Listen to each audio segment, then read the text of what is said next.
After 3 thrilling weeks of international baseball, it is our honor to welcome you to the 18th and final game of the World Baseball Classic qualifiers here in 2022, as tonight, with one ticket already awarded from this Panama City bracket to the host nation to move on to the 2023 World Baseball Classic, 2 more teams vie for the final spot in the largest WBC field ever, as tonight Brazil squares off with Nicaragua.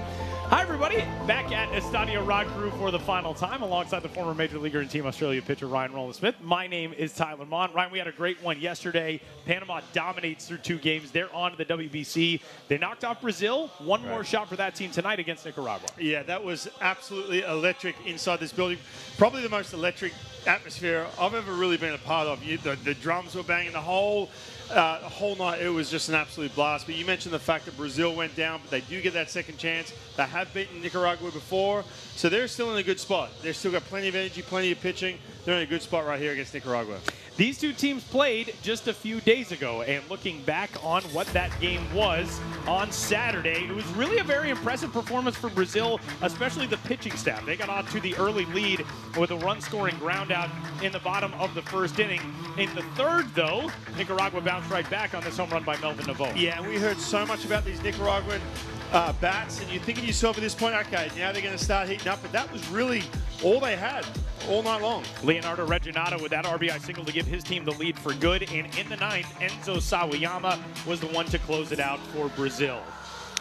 And we take one last look at this bracket, the double elimination. You can see, obviously, Panama going through. They have punched their ticket to the World Baseball Classic. Nicaragua has gone through the losers bracket. Brazil have now slid down. They get that last chance. So this is going to be a big one. You mentioned the fact Brazil beat Panama, by the way, back in 2013. That was a huge upset. They get another chance to get to that World Baseball Classic tonight up against Nicaragua. And here is what it's all for. The 2023 World Baseball Classic field is nearly set. 3 of our 4 qualifier teams have been pushed on to 2023. We saw Great Britain and the Czech Republic qualify from our tournament in Germany just a couple of weeks ago. And of course, last night, Panama making it on through. One more spot remains for this 2023 field. And man, we are excited for that coming up in March. And on the Brazil side, it's the former big leaguer Steve Finley, who looks to lead his team back to the World Baseball Classic for the first time since the 2013 edition. Yeah, he has done such a good job managing. First of all, we've heard so much about the offense, but managing the pitching staff. One thing that really stood out to me with Brazil, and a big key for them tonight, getting good counts, getting to 2 strikes quickly. We've seen that throughout these qualifiers, and then putting these hitters away. And on the flip side, Nicaragua, we've seen, we've heard so much about the offense, but just chasing a ton of pitches. So a situation for them, they have to have better at-bats. They've got to cut down on the swing and miss and try and let that offense get a little bit of a heartbeat. This Nicaragua team went 0-2 in the 2013 World Baseball Classic qualifiers, did not qualify for the main tournament. 2017, they went 2-2, didn't qualify. They're trying to get to that final step and make it through behind this starting 9 here tonight. Brandon Layton is the leadoff man. Some big league presences in this lineup. Chester Cuthbert at first base. Melvin Novoa had the big home run on Saturday. He is behind the plate. And then you see the 3-headed outfield monster, Bermudez, Bernard, and Monte Alto, the left fielder. And on the other side, the starting pitcher tonight for Brazil is a right-hander already with some experience in this qualifier. It's Heitor Tokar. Yeah, he looked dominant a couple nights ago against New Zealand, going 3 1/3, 5 strikeouts. This kid is 6'6", 250. Struggled a little bit this year in A ball. Obviously, the stuff is there, the fastball is there. Really big breaking ball. But like I said, the key for this entire pitching staff against Nicaragua, getting those good counts and then start expanding the strike zone, try and get those swings and misses. Defense behind Tokar looks like this. Lopes, Maciel, and Luciano in the outfield. Vitor Ito has been really impressive at shortstop. Leonardo Reginado, one of the offensive engines for this team. That's the left side of the infield. Another former big leaguer in Christian Lopes over on the right side. And we've seen some changes at catcher in this qualifier for Brazil. Tonight, Daniel Molinari gets the start. Yeah, it's interesting. We saw him on that first night, and they kind of flip-flop a little bit. But here he is back behind the dish. Remember that first night, he took the backswing off the helmet and had to leave the game. But he's behind the plate tonight for Heitor Tokar, trying to get his team deep into this game. And we are just about set to go for the first pitch of the final game of this World Baseball Classic qualifier here in 2022. And winding and dealing, the first offering there for a strike at 7:04 in the evening here in Panama City, and we are underway. We did have a little bit of rain here this afternoon shortly after we got to the ballpark, but nothing that kept the tarp on the field for too long, as Brandon Layton, the leadoff man for Nicaragua, fires the hands at the 0-1, skies it into shallow center, and coming on, no play there for Maciel, who's got to play it on a hop, and the leadoff man's aboard on the second pitch. Nicaragua, we talked about how aggressive they are. They will chase pitches. Heitor Tokar, he's not a comfortable at bat. We talked about the fact he's 6'6". He's got that tilt on his pitches. Can pitch up in the zone really well. Big breaking ball. But big key, get it outside the strike zone when you can. Tokar, a member of the Houston Astros organization, going to work with base traffic right out of the gate here in inning number 1. He was signed by the Astros as an international free agent in July of 2017 and really struggled this year at High A with Asheville, an 8.02 ERA in 20 games. 11 of those were starts. But these are some valuable innings. I mean, we've talked a lot about what the Classic does for players, giving them additional innings and opportunities. And for somebody who's scuffled, this is a big opportunity to be able to get yourself right going into the full offseason. Yeah, it's a great point. I mean, sometimes when you're playing in A-ball, you kind of hit that autopilot where you're just kind of going through that same routine. It turns into those dog days of August. Now here you are getting a chance to pitch for your country right now. You're pitching on adrenaline. All the games count. Those two men right there, LaTroy Hawkins, Steve Finley, they know all about that. Plenty of playoff experience in that dugout. LaTroy Hawkins, 21 big league seasons, 11 different teams over the course of his career. He's one of those guys who you can truly say he has pretty much seen everything that can possibly happen on a baseball field. And he told us about what he told his pitchers tonight if they face high-pressure situations and the heartbeat gets going a little too fast. Yeah, how about that? You know, and you talked about that too, you know, from last night as well. Again, that was a situation, got a young team, some guys who hadn't had that kind of experience, packed house where it starts getting louder and louder the more you are on the ropes. And he said, hey, look, just pick me up in the dugout. You'll just be that calming presence. I'll be a calming presence when you need it. And sure enough, that's exactly what they did. 0-2, a called strike 3 on the inside corner. Milcar Perez is gone for out number 1. Good slider. Tokar, you'll see that velocity slowly start to creep up as he gets comfortable. And a slider to go with it, throws a changeup to lefties. You know, one thing with him, 2022, the velo was down a little bit. He had less ground balls. He had a really good ground ball rate leading into this year, excuse me. Like you said, Tyler, you make a great point. The fact that you finish off this year with meaningful games, it's just something you don't get in amongst A-ball during the season. First pitch on the way to Chesler Cuthbert. He drives it well to left, and it's over the head of Tim Lopes, and it's off the wall. Digging his way around third base is Layton. He's held there, but it goes as a one-out double for Cuthbert, who is aboard in scoring position. Now, we've talked about these bats from Nicaragua, the fact they take a little bit to get going. You see Tim Lopes, usually so good, so sound defensively. That ball just had that extra little bit of exit velo on it, and that extra carry. And they're ready to roll tonight, Nicaragua. Not wasting any time. That is a big start to this game for this Nicaragua team, which has never made a World Baseball Classic. Nicaragua was within a win of doing so back in 2017. And this team now trying to take that next step. And they got a golden opportunity here in the top of the first to get things started on the right note. First pitch low and away to Elmer Reyes, 0-1. Sandro Guido, he did not have the easiest of tasks. He was scheduled to be a coach on this staff, but not the manager. Marvin Bernard, the former big leaguer, was supposed to be the manager of this team, but unfortunately he had to head home to deal with a family matter. So Sandro Guido slides into that role, and he's been in that role before. He's managed at various levels. He's managed to win championships in the domestic league back home, a Caribbean series. He's managed in World Cup events for WBSC U23 teams. But this is a whole different beast, and if he's able to get this team through, what an accomplishment for his career. Yeah, for sure. You mentioned the fact, sticking around in some of those junior teams. Bouncing ball right side. This will be enough to get a run home as the first tally of the game crosses. It's an RBI ground out for Elmer Reyes and a 1-0 lead for Nicaragua in the first. Everyone jumping out of that dugout. Excited. I guarantee you they watched the game last night, Panama and Brazil.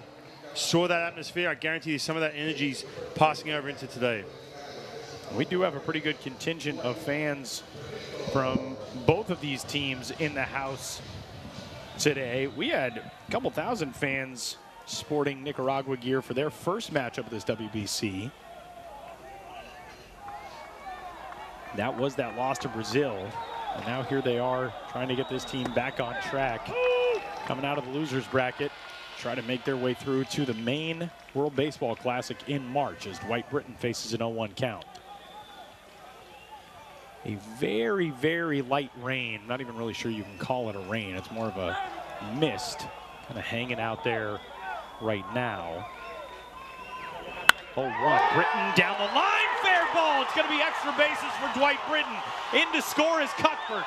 Britton's around first as that thing rattles around in the Brazil bullpen, and an RBI double for Dwight Britton brings everybody out of the first base dugout. It's a 2-0 lead for Nicaragua.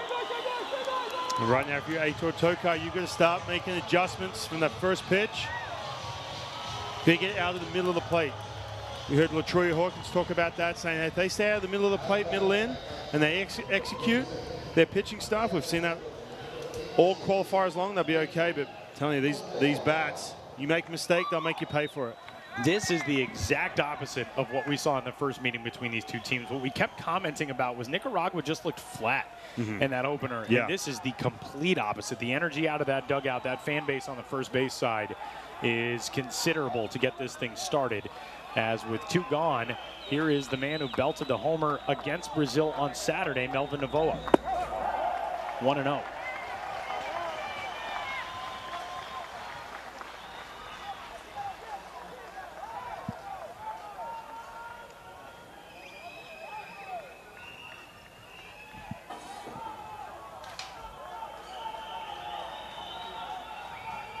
Novoa, 4 for 9, a double, a homer, 2 runs batted in, 4 runs scored. 2 balls and no strikes. That one didn't miss by much.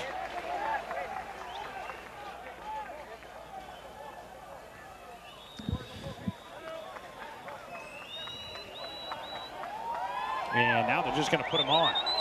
So it runs to a 2-0 count on Melvin Novoa, and Steve Finley and LaTroy Hawkins decide they don't want any piece of him. Yeah, you go to that 2-0 count, you have the open base. Load it, force the runners. You see Toker right here, man. You just have to take that extra breath in between these pitches. Press the reset button. You've given up 2 runs. It's not how you scripted up when you woke up in the morning. Got ready for this game. You kind of envisioned how it's all going to go down, punching a few tickets. Not the case. Swing and a miss by Sandy Bermudez.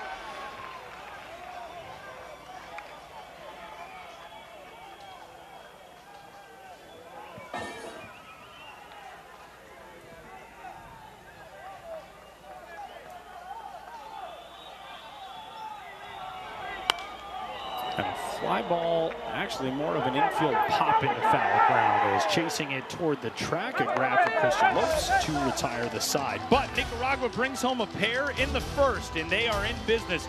We head to the bottom of 1, Nicaragua 2, and Brazil coming up.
Starting lineup for Steve Finley's Brazil squad is a talented one that has been pretty powerful throughout this World Baseball Classic qualifier, except for last night when they got blanked by the host nation Panama. Maciel is kind of the guy who sparks things out of the top spot in the order. Lopes, Reginado, and Lopes, 3, 4, 5 have been really, really good. Daniel Molinari is back there as the catcher. And on the other side is the right-hander Osman Gutierrez, who has already picked up a win in this qualifier. We saw him against Pakistan. Obviously, this is a much different lineup, but he looked good. 3 innings, only 36 pitches. He's had the 2 days off. It's important for him. Nicaragua's bullpen has taken a bit of a hit. They've lost some pitches. Had to use a lot of them yesterday. Against Argentina, who were scrappy. They had to fight their way through that game. I feel like you take that game away too from Pakistan. Obviously, they rolled them 12-0, but you take that away, you feel like Nicaragua was always on the chase. So this is very different. That 2 runs in that first inning, all of a sudden, setting that tone. First pitch in there for a strike to the leadoff man, Gabriel Maciel, who so far in this tournament is 3 for 13. Got a couple of doubles, a walk, and RBI. Just the prototypical sort of leadoff guy as he punches that one through the right side, and he's aboard with a leadoff single in the first. Yeah, he has looked good the entire qualifiers. We were talking about this throughout the game last night. We're like, at some point, he's going to come up big. But never quite got across the line. That offense just blanked in Panama. So the Oakland Athletics prospects aboard to get things started. And it brings up Vitor Ito. Good chance you may see a bunt in this situation. Even bunt for a base hit, not just to sacrifice, get the runner in scoring position. Yeah, Ito, another guy who moves pretty well.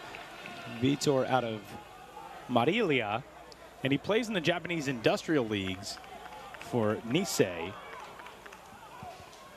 As we talked about a little bit last night, is essentially the Japanese equivalent of independent baseball in the United States. If you're a North American fan, it's not directly affiliated with Nippon Professional Baseball.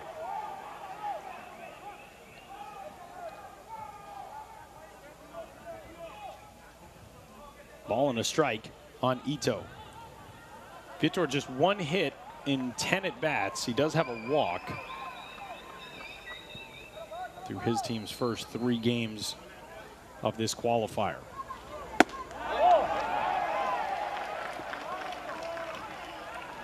Yeah, he's been tough. You talked about the speed. So obviously he's not going to take you out of the ballpark, but man, the speed has been such a factor.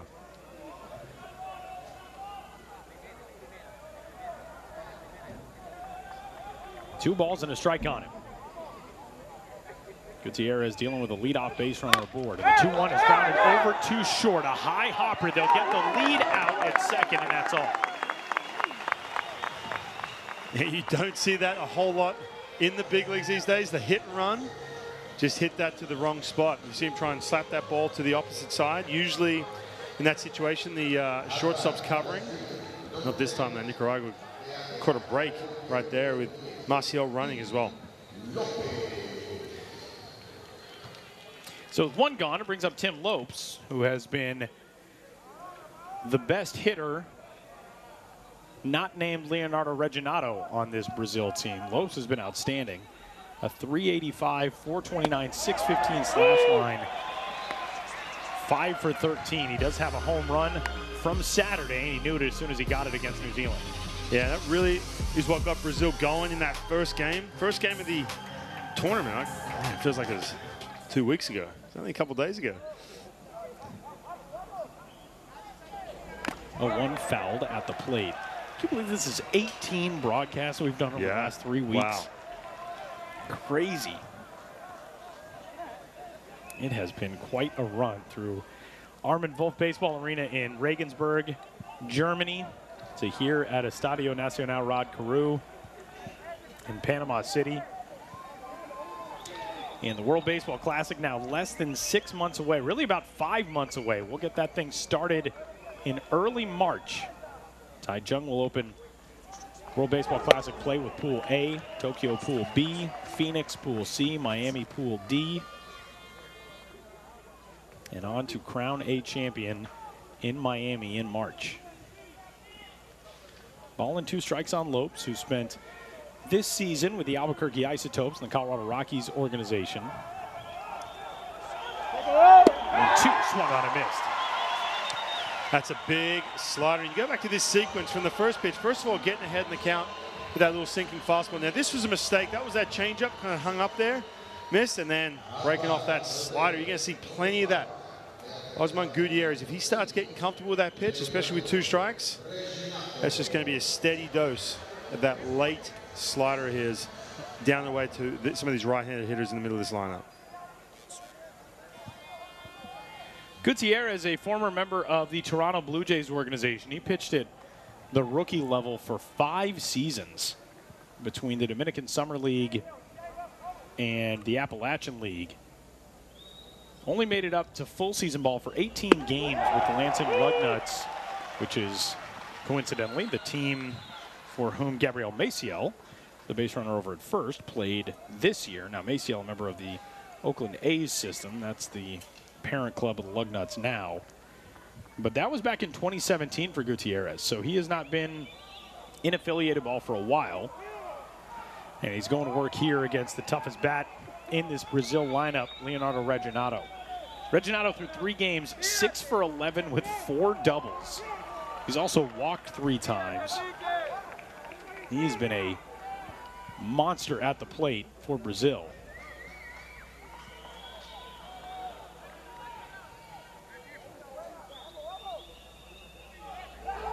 Oh, 1 is rifled back into center field. He's got his 7th hit in 12 at-bats. Stopping at second base is Ito. It's first and second, 2 gone. And Brazil starting to press just a little bit. You get back to that strikeout to Tim Lopes. Talked about the meat of this order, how big that was when you got Reginato right behind him, and now all of a sudden you got to face Christian Lopes, but you get a chance to face him with 2 outs.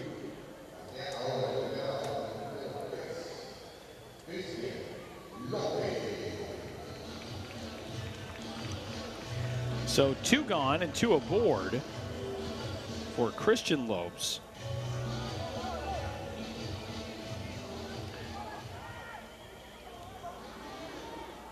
Christian Lopes made his debut this year with the Oakland A's.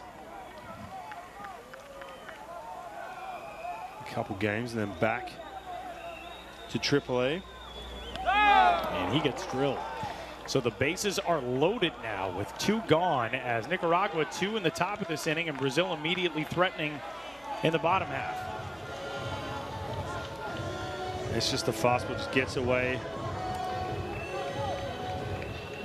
from Osman Gutierrez. You already see a mound visit right now. We've had the catcher go out in Novoa. You get the pitch coach heading out there. Again, this is just, look, it's the first inning. You just want your guy to get in the rhythm, say, you know, it's all good. Let's get back inside, back in these good counts. Get our team back in that dugout, man. That Nicaragua team had that quick momentum. We haven't seen that from this team. The 2nd seed in this qualifier. Jorge De Paula, the pitching coach for Nicaragua, as you see already work going on down the right field line. I believe that's Jesus Garrido. It is the right-hander out of Managua. So tight spot here at the bottom of the 1st for Nicaragua. Hanging on to a 2-0 lead. There is no tomorrow for this World Baseball Classic qualifier. The winner of this game is headed on to the main tournament in March, and the loser is going home, and Lucas Rojo is down 0-1. So at first base, Christian Lopes, second base, Leonardo Reginato, and third base, Vitor Ito. As Osman Gutierrez tries to wriggle out of this first inning jam. 1-1. Good block back there by Melvin Novoa. Yeah, and 2 sliders right there. That's a situation like, look, don't make a mistake. Let's not give in. Loaded bases. And slider, back to it.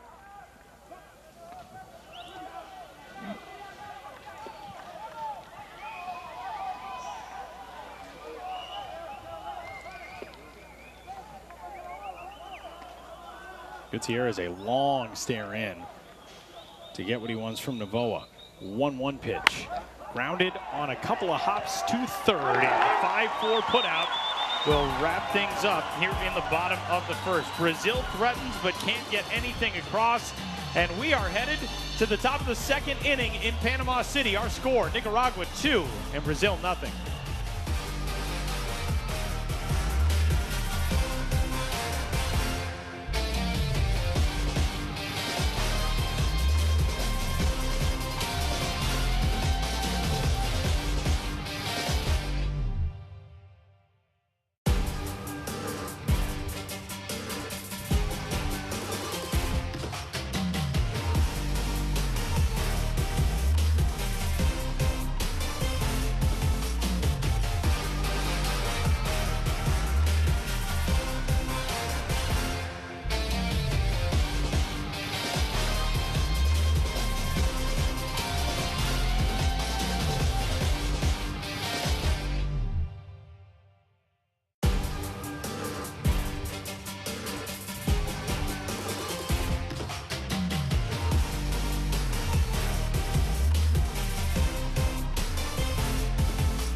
A tale of 2 first innings. Nicaragua 2 runs across in the top of the first as they cash in some big opportunities. And on the other side, Brazil loading the bases and unable to bring anyone in. And we go to the top half of the second. And Isaac Bernard will lead things off for Nicaragua.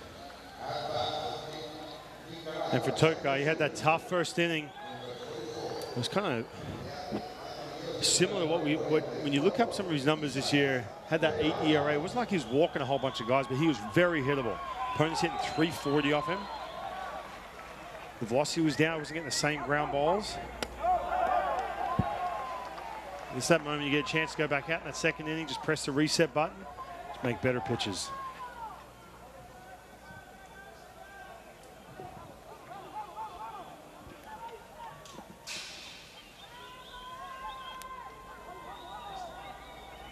One-0 pitch on the way to Bernard. 2 balls and no strikes. Bernard, the son of the former big leaguer, Marvin Bernard. Isaac was born in Arizona. And a guy who, so far in this qualifier, has been trying to find his way at the plate. He's been dropped down in the order. He's only got 1 hit, but that 1 hit was a big one back on Sunday. That ball was crushed against Pakistan, part of that 12-run blowout. Former Tampa Bay Rays prospect. 3-0 pitch is nowhere close. 4-pitch walk to lead things off in the second against Tokar. I guarantee you those wheels are spinning right now with Steve Finley, LaTroy Hawkins, to start mapping out these next 7.5 innings, figuring out how they're going to piece this one together, because Tokar just does not look the same as he did a couple days ago.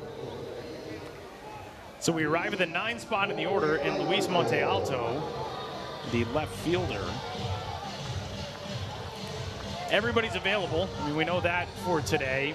The only issue with that as a battle plan for the final day of these qualifiers is you do have pitchers who are out because they exceeded that 30-pitch limit over the last few days, or over the 50-pitch limit, to necessitate multiple days of rest. But this is very much a circumstance in which I would be surprised if we see either of these starters last past the 3rd today. Yeah, 100%. Unless they're getting a good roll. Osman Gutierrez, you know, he's scuffled a little bit, got out of that jam. If you can get on a roll, especially for Nicaragua too, you're talking about some of the guys who aren't available. J.C. Ramirez, he made that start. Godoy, he pitched. Tellez, Crawford, 2 guys who are pretty prominent in that bullpen. Routers, we saw him yesterday go over that 30-pitch threshold. So a lot of arms missing.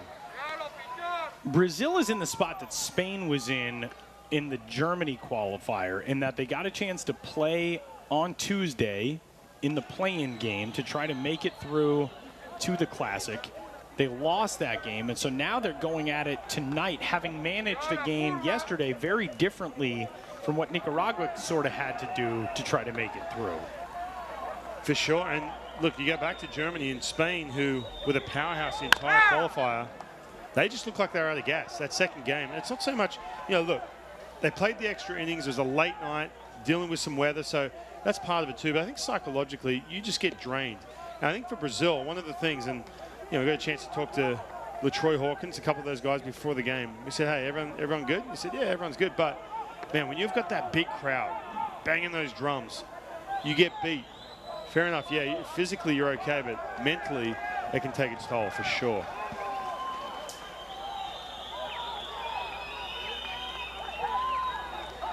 Check on the runner first, and Bernard back in. But that's definitely one thing to keep an eye on as we get into the third inning, fourth inning. Do they look flat? Is there that same energy out of that dugout we've seen throughout this week? And with a much larger contingent of Nicaragua fans, Brazil trying to give their smaller but loud base on the third base side something to get excited about, dealing with the leadoff base runner here in the second. And right now, Toka, we talked about the fact that Nicaragua, Chase, you have to get out of the strike zone. You got 2-strike count right here, have to expand.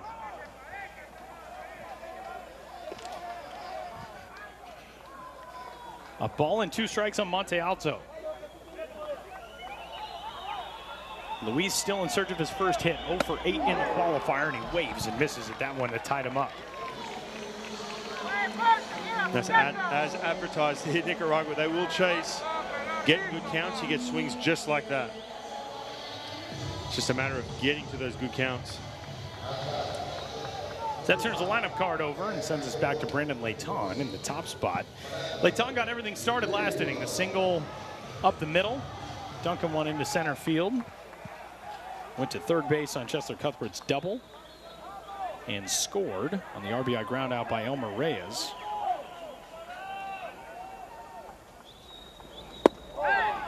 Pitch there for a strike.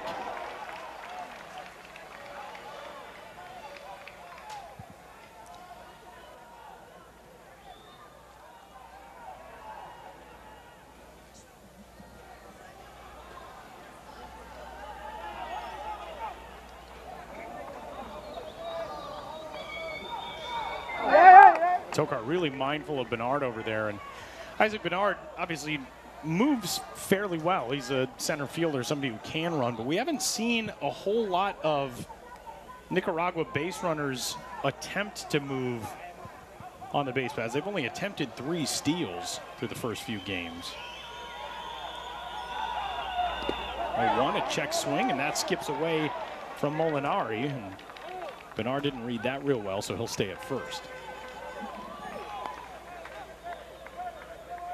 And that ball nowhere near the strike zone.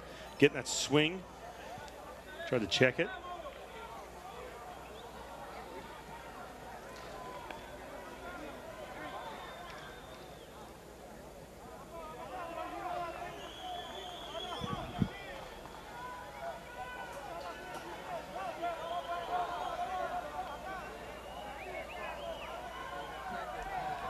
Very deliberate pace to the work in this inning for Heitor Tokar.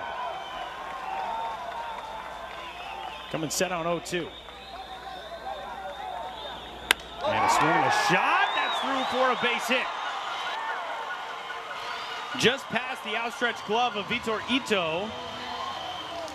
And with one gone, first and second, Nicaragua's lineup. This is what we've expected the last few days. Now they're coming alive. Yeah, and Tokar doing them some big favors. 0-2, you get a pitch, a slider, that 0-1 pitch, swing right over it.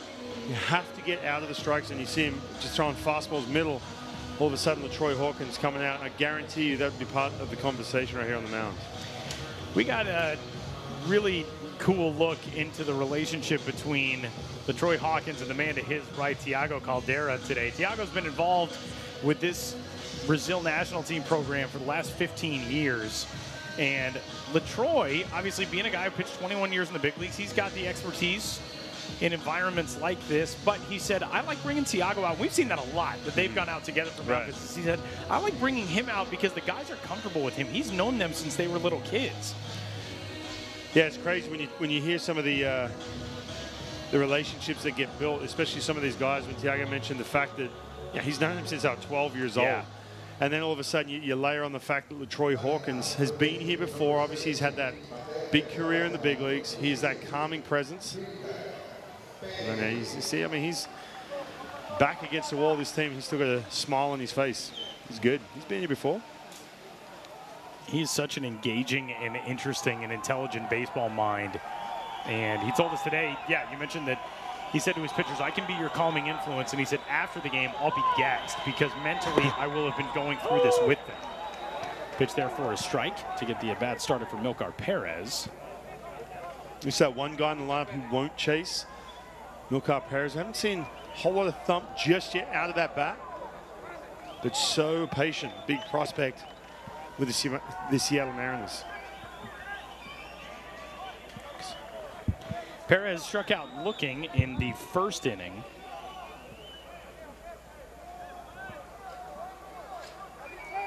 Heitor Tocar is certainly not in a rhythm yet. I mean, it's definitely not a get the ball back and go because you're feeling it. Right now, he is grindingly slow here in the first, and he wants to go over things again with Daniel Molinari. He's just having a tough time seeing the signs too. Those glasses being there, they fog up a little bit, this humidity. So, hey, look, I can't see them. That's tough, too, because you're in a circumstance where things are not really going your way, and then to be struggling with something like that, it's like, all right, what else is going to happen now? Well, that's honestly, when your blood pressure rises a little bit and your heart starts pumping, here comes a trainer. I'm telling you, those lenses fog up. I've worn them. I used to wear them in the big leagues. When you're in a tight spot, I'm telling you, it's crazy. Body heat all of a sudden becomes a factor. But yeah, he is grinding through this outing right now, just trying to get through this second inning unscathed. Remember that Brazil staff, I believe that's Eric Blum, who's the equipment manager for Brazil, going out to try to help solve the glasses situation.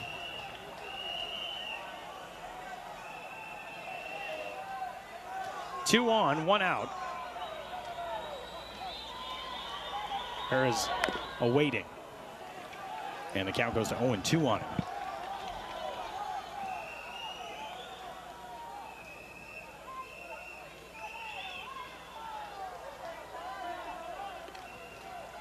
Second base is Isaac Bernard, who walked to lead off the inning. At first base, Brandon Leighton, singling on a liner to left just a moment ago.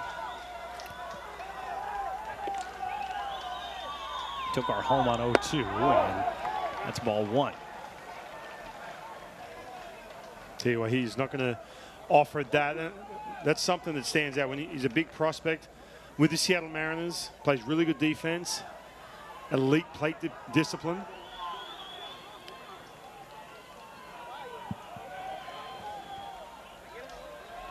One, two. Got him for the second time striking out today. Two gone. We talked about Tocar getting into good counts. First of all, gets the fastball over, nothing doing from Milcar. He is patient. There's the changeup. Misses, tries to go breaking ball, back to the changeup. Good pitch. So two gone, runners remaining at first and second. Yeah, Milcar Perez this year at Class A Modesto, he struck out 59 times, but he walked 47 times. I mean, his plate discipline is really good, as you noted. And now 0 for 2 with 2 strikeouts. Kind of a surprising start to the game for him. And with 2 out and 2 aboard, Chesler Cuthbert doubled down the line and left his first trip to the plate. And I think if Tocar can get this out, he'll be back out for the third. If not, I think Brazil probably have to make that move. Bullpen's locked and loaded, ready to roll. All hands on deck for game number 18 of these World Baseball Classic qualifiers. Game number 9 here in Panama City. 1 ticket to the Classic remains. And the winner of this game gets it. Brazil off on the right foot with a 2-0 lead and trying to add to it here in the second.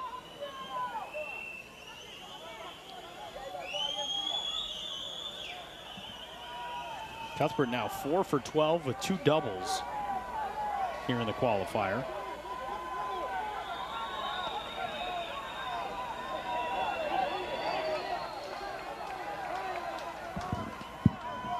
Yeah, Tokar just can't seem to find his groove on the mound. He's been so mindful of the base runners. Come set here on 2-0. 3 balls and no strikes. Yeah, he's really laboring right now. Already 3-0. You can see too some of the non-verbal, some of the body language out of him. Kicking the dirt around, messing with his glasses, messing with the ball. Just does not look comfortable at all in this game.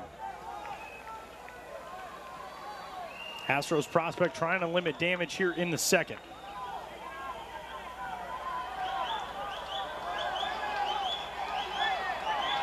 .3-0 to Cuthbert. In there for strike 1.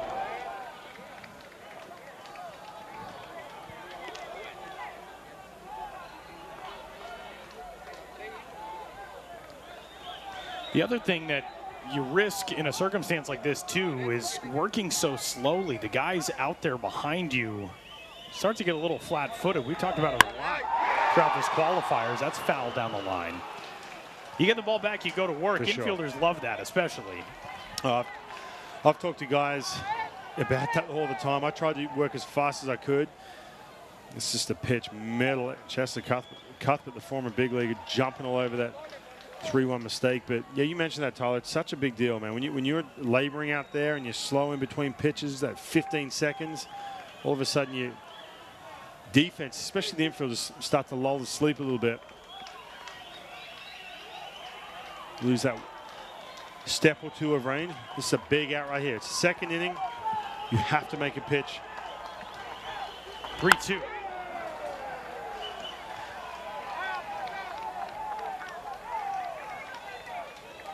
I mean, Isaac Bernard, he has been on the base paths for probably 20 minutes or so as it feels at this rate. This has just been a slog of an inning. And really, it's just Tokar trying to figure out what's going to work best for him is what it seems like. And like you said, the frustration with the glasses issue is just an additional element in this. You're trying to find your groove. You can't. Then you got an equipment problem. 3-2 pitch. Runners off and another foul. Yeah, you were just hanging by a thread right now. 3-2 pitch, over and over. You got to treat this like it's the 9th inning. Well, Troy Hawkins communicating with his backstop, Daniel Molinari. Some tense moments over there for two guys who combined for nearly 4 decades of big league time. 3 balls, 2 strikes, 2 gone in the second. Another 3-2. And a drive down the right field line, slicing toward the corner and foul.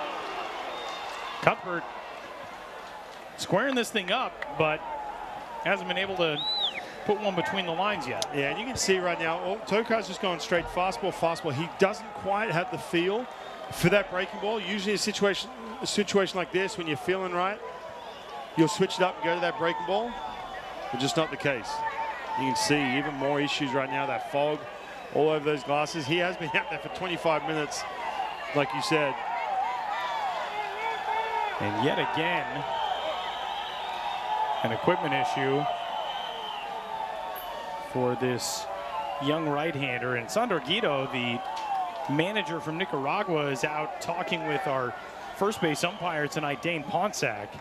And I totally understand this, where he's coming from, Guido, because the situation, look, you've already had the 2 mound visits, right? Obviously, if you make the 3rd mound visit, whether it be a coach or a pitching coach, whatever, all of a sudden you have to go to that bullpen. But to have the trainer come out over and over, I mean, that's something you got to say, hey, listen, he's got to deal with it. If he's got foggy glasses or equipment that's not working, he's got to deal with that. Yeah, that's this is not an ordinary sort of equipment deal.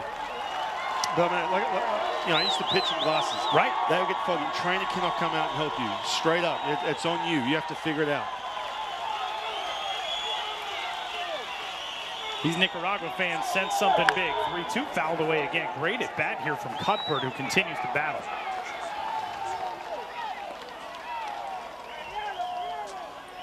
Cuthbert, with that double in the first, put himself at second, Brandon Layton at third. Elmer Reyes with a ground out to second, scored the run. And then Dwight Britton added a double of his own to score Cuthbert. That made it a 2-0 game. Chesso trying to come through here on 3-2. Another pitch on the way, and it comes inside and plunks him. And you got to think this is going to be the end of the night for Heitor Tokar. This has just been a brutal second inning for him, and the bases are loaded now with 2 gone, and here comes Steve Finley. Yeah, just nothing doing. Tokar just did not have that feel. It's not how they scripted up. Yeah, you're going to have to mix and match out of that bullpen the best you can. That is tough to see. You get trusted with the biggest start for your country, and just everything kind of conspired against Tokar tonight, and he's going to have to depart this game here in the second. So it's going to be a long night for the Brazil bullpen. We'll tell you about the first reliever when we return.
New arm into the game for Brazil here in the top of the second inning is the right-handed reliever Gabriel Barbosa, who is just past his 20th birthday out of Bastos, Brazil, a member of the Colorado Rockies organization. And whenever you start a description of a pitcher as saying new arm into the game in the top of the second, it's not really a good night for the team on that side. But Brazil's only given up 2 runs to this point, and still an opportunity to get out of this with no damage done. Yeah, if you can wiggle out of this inning, you could be in good shape. Those bats will wake up.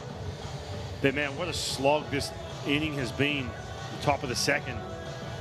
Nicaragua all of a sudden in full force offensively. Barbosa now though, he looked good against New Zealand. He started that game. Tokar came in after him. 2 2/3, 3 runs on that 1 double, loaded bases. And we were talking with LaTroy Hawkins before the game tonight. He said he felt like that was on him because the bottom of the first inning was so long in that game that he told Barbosa, why don't you get up and get throwing? And Barbosa said, no, I'm fine. And they let it go for a little while longer.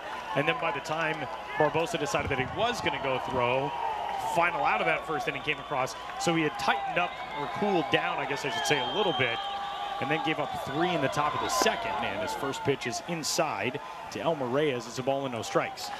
Yeah, you love some run support, but man, when you're in a good rhythm, especially early, coming out of the bullpen, you feel fine. All of a sudden, you got that 25-minute layoff. I'm going to see that for Osman Gutierrez as well for the Nicaragua team. Ball and no strikes on Elmer Reyes.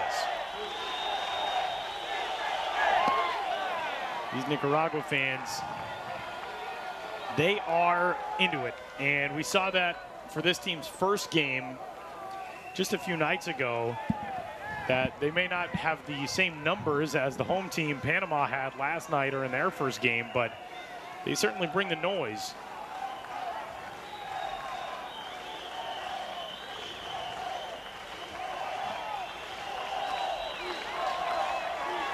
One coming to Reyes. 1 and 2. Already 2 good breaking balls from Barbosa.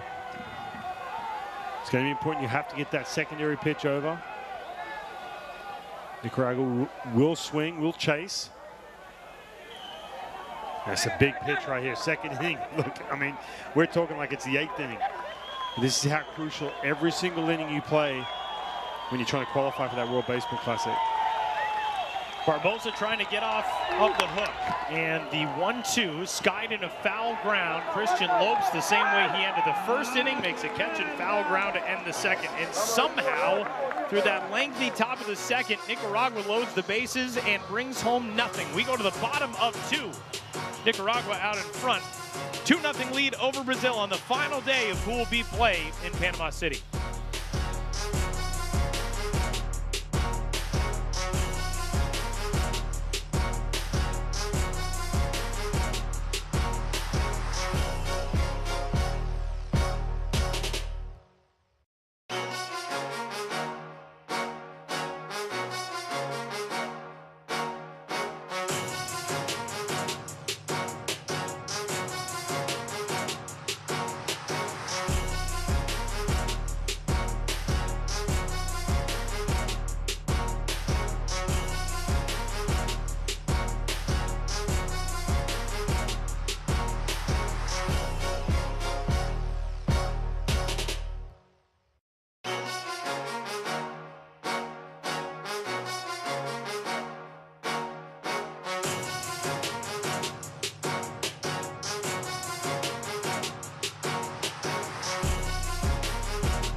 Base is loaded, 2 out in the top of the second inning, and Gabriel Barbosa able to get out of the jam for this Brazilian pitching staff as he induces a foul pop-out from Elmer Reyes to end the threat. And as we move along into the bottom of the second inning, I mean, for all of this, we're nearly an hour into this game. Brazil only trailing 2-0 right now. Yeah, that performance from Barbosa coming in, you're on the ropes already, you got loaded bases, got to make that big out. You've been watching your buddy Tocar just absolutely struggle. You're seeing these big bats from Nicaragua. You haven't seen that yet.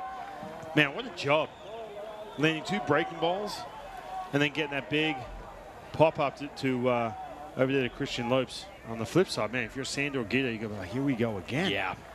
Just missing opportunities. Certainly the worry, I would imagine, in that Nicaragua dugout, because we really felt like, oh, here they come. We've been waiting for this, the floodgates to open for this team, because this offense is so talented and still unable to put together that big inning. We've seen the small innings from Nicaragua, but we have yet to see just that big breakout where you think, oh, they have arrived now. And the count, no balls and 2 strikes on the leadoff man, Daniel Molinari, the catcher. Now, on the other side of this equation is the right-hander Osman Gutierrez, who saw Brazil load the bases with 2 gone in the bottom of the first. And after he sat around for a little while, now he's got to go back out there against the bottom third of the order for this Brazil team.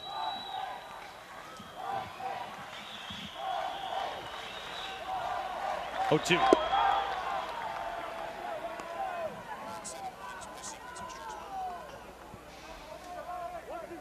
Molinari, in the early going of this qualifier, he actually has played in all 3 games in total. 1 for 5, and he swings and misses. And we're wondering if Osman Gutierrez was going to be sharp coming out of this inning. He had to sit out for 25 minutes. First of all, gets ahead in the count. And then this pitch. This is going to be a huge weapon, that slider of his. And here it comes again. That's late. It's sharp. Keeping these Brazilian hitters off balance, guessing. I guarantee you, that's a situation you get back. If you're Molinari back in that dugout, someone asks you, hey, what do you see? Like, hey, man, that slider looks good. Man, it could send. I mean, you can get swimming in the back of your head thinking about that pitch because it is good already. Establishing that pitch with the sinking fastball on the other side of the plate. So leadoff man gone. That brings up Fernando Luciano. The first pitch to him is a strike.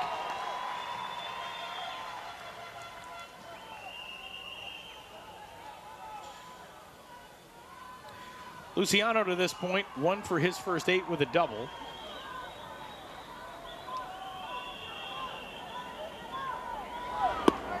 One and one.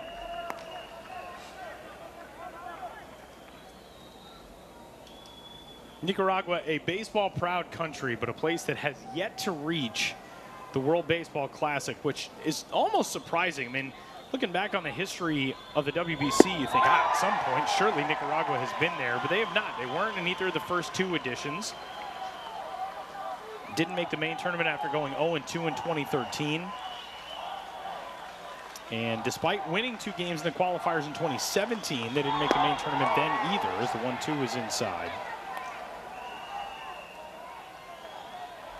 There's so much talent coming out of Nicaragua, as we know, but man, always on the fence when it comes to getting to the World Baseball Classic in March. 2-2. They've got a brand new ballpark in Managua, Dennis Martinez National Stadium, that is supposed to be just incredible. About 30,000 is what that facility seats. Similar to this one once the renovations are all completed here in Panama City. 2-2 call, strike 3 on the breaking ball. Man, I'll tell you right now, first of all, we talked about the slider on the outer half of the plate, and then he comes back in with that changeup right there, 84 miles per hour, going the other direction. Man, he is dialed in.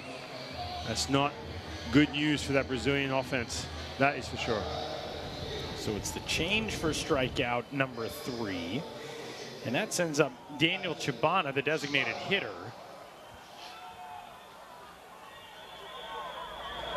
And first pitch swinging, grounds 1 left side. It's scooped by the starter Gutierrez, who's thrown to first. It's in time. Talk about a strong response inning on the mound. 3 up, 3 down, and we head to the top of the 3rd. Nicaragua's got a 2-0 lead.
weeks of baseball across 2 countries for us, the lucky ones who have gotten a chance to watch these World Baseball Classic qualifiers. This was the scene in Germany a couple of weeks ago as Great Britain and the Czech Republic qualified for each of them their first ever World Baseball Classic trips. 10 affiliated players on that Great Britain squad, not a single one for the Czech Republic.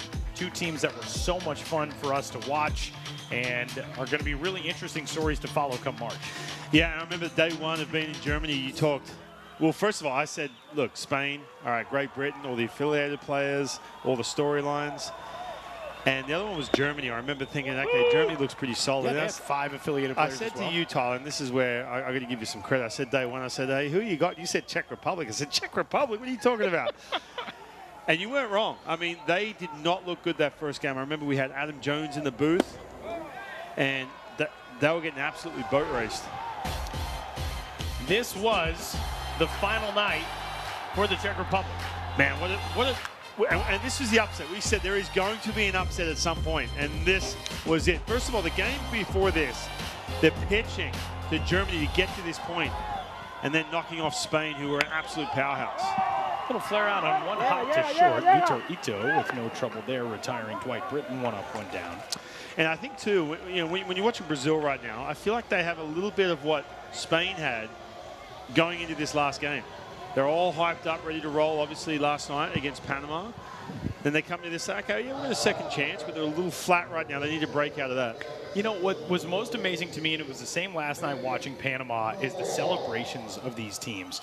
You know, the Czech Republic guys, they got thumped. They got absolutely smoked in game number 1 against Spain. And, you know, I will gladly take the credit because I know it pains you to give it to me for that Czech Republic team. But on day number 1, they were down 21-2 at one point. And I thought, man, maybe I don't have any idea what I'm talking about in these games.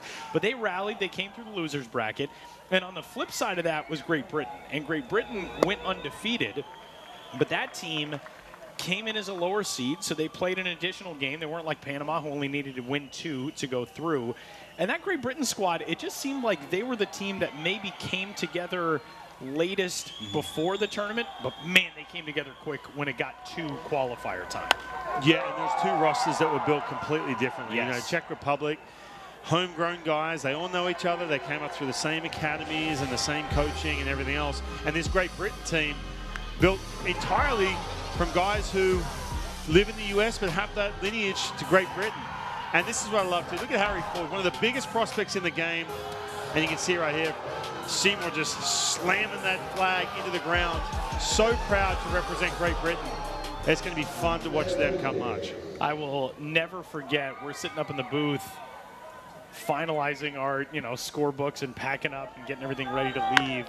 And they're still celebrating on that field as a bouncing ball over to third base. Reginato records the out, and somebody said, can you hear that? They're yelling down there, the British are coming, the British are coming, which I thought was amazing. We may have a review on this, as it looks as though Nicaragua might want another look over at first, and we will return.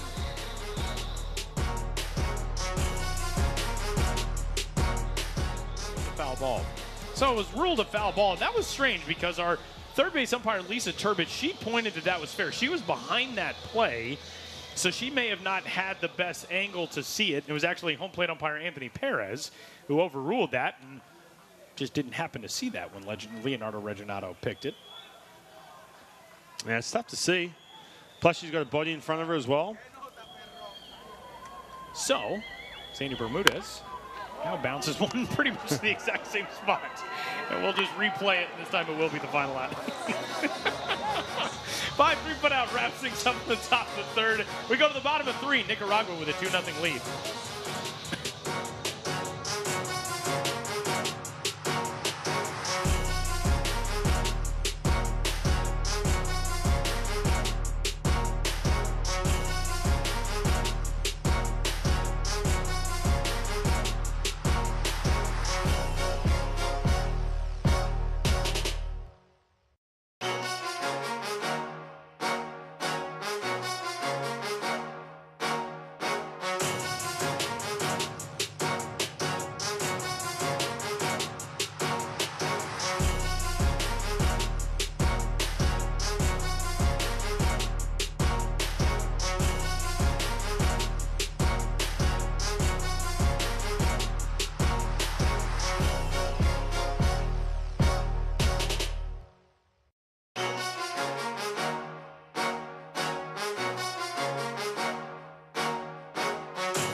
Nicaragua's fans having fun so far as we move into the bottom of the third inning. They've got a 2-0 lead out in front of Brazil. A matchup with the world's number 15 national team for Nicaragua, number 25 from Brazil.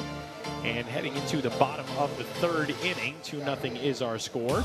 Back in the Stadio Rod Carew, Tyler Mon, former WBC pitcher Ryan Roland Smith. 2 of them for you, correct? That's correct. 2 of them. Could have been 3, but Could still be 3. Injury, 2000. Yeah, that's true. Australia's all set to go in March. Just saying. Get in shape. Start playing catch again. I would imagine that your lovely wife Amanda, back home somewhere in the Seattle area, is tuned in and is like, "Will Tyler shut up about that, please?" Line her out to short, 1 up, 1 down. Stop trying to talk him into coming back. Pull the old spikes out of the storage unit. You're not that old of a guy. You're spring chicken. No, I Make it work. I wish I could, but I would love to have another chance to play for Team Australia. That is for sure, but the old engine just doesn't turn over the same way. That is for sure. There are already some interesting names confirmed as having stated their interest at participating for their national teams in the 2023 edition of the World Baseball Classic. 2 of those from Australia. Curtis Mead, a fantastic young prospect in the Tampa Bay Rays organization. And also your friend Liam Hendricks, one of the best closers in baseball for the last 6-8 years now. Liam Hendricks has said that he would be interested in participating. There were some really big news items that came out this week. There was a raft of commitments and announcements for Venezuela's roster. Jose Altuve is in. Miguel Cabrera is in yet again. That squad is going to be stacked, and they are in that pool in Miami to get things started against Puerto Rico, the Dominican Republic. That is going to be a loaded group. The amount of players who annually are interested in playing for those squads are far and away, I would say, it's just different. And we talked about this with, a handful of guys who have come through the booth over the last couple of weeks. On the U.S. side, over the last decade and a half, it's been different the way the Americans have built their rosters. But Miguel Batista told us in the first time we talked to him in Germany, he said, we had 3 future Hall of Famers on our first Dominican Republic roster, and we were turning guys away. There were so many talented guys, we were turning guys away. Now, I love, too, in this one for 2023, how you're starting to see these big announcements via social media about so-and-so committing, so-and-so committing. You know what I mean? Yes. And they're doing it early, too, which is fascinating. The fact it's still 2022. We're still months away from the World Baseball Classic. It's not like it's 2 months in and like, oh, yeah, I figure I'll go play. No. They're committing now. That's how excited some of these players, the best players in the world, are to get going in March. And what a buzz that helps build for the event, too, because it's not just, well, we're all waiting around. It's the second week in February, and we'll get some rosters out here eventually. And, if everybody who is committed, I'm sure that at some point we'll learn that handfuls of these guys won't be able to play. That's just the nature of the beast. But some of the other names for Venezuela, Salvador Perez committed this week, Luis Arias, Andres Jimenez. There is so much talent that, 6 months before the event has said, I'm in for that. Yeah, it's great. And that just helps the excitement for what people are going to experience in March. Major League Baseball, the World Baseball Classic have done such a great job in enhancing that interest months ahead of time, and that's a big step. As a sky-high pop-up back behind the plate, Melvin Novoa will watch this one land in the seats behind a couple of guys wearing USA Baseball jerseys. And I think, too, and a lot of people, when the World Baseball Classic first came to light, everyone's like, well, March? Is that the best time to have it? There's really no other time to have the World Baseball Classic because, it kind of fits in really well where pitchers are still building up 2-3 innings. You'll see starting pitchers go a little shorter and use that to get ready for their season. Sort of hybrid that, but I think that once, and we're not far away from this too. I think come 2023, you talk about the World Cup in soccer, how big of an event that is. You watch your superstars go play for their big clubs all over Europe and all over the world, but then when they come together and play for their countries, it's such a special moment.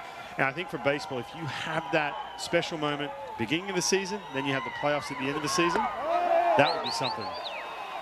And what we've talked about so much is the way that the U.S. winning in 2017 legitimized the World Baseball Classic to millions of fans, because I think a lot of people viewed it as, yeah, it's fun, but, you know, the U.S. hasn't put out a team yet that can win it all and blah, blah, blah. The U.S. wins it. Now this year, you look at the guys who have committed to play for the United States: Bryce Harper, JT Realmuto, Mike Trout. Catch made back behind the plate. Melvin Avoa makes the grab, and that will do it. We'll continue the conversation on the other side. 2-0 is the score as we head to the fourth in Panama City.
Hey, Ryan, thanks for coming by. Sure.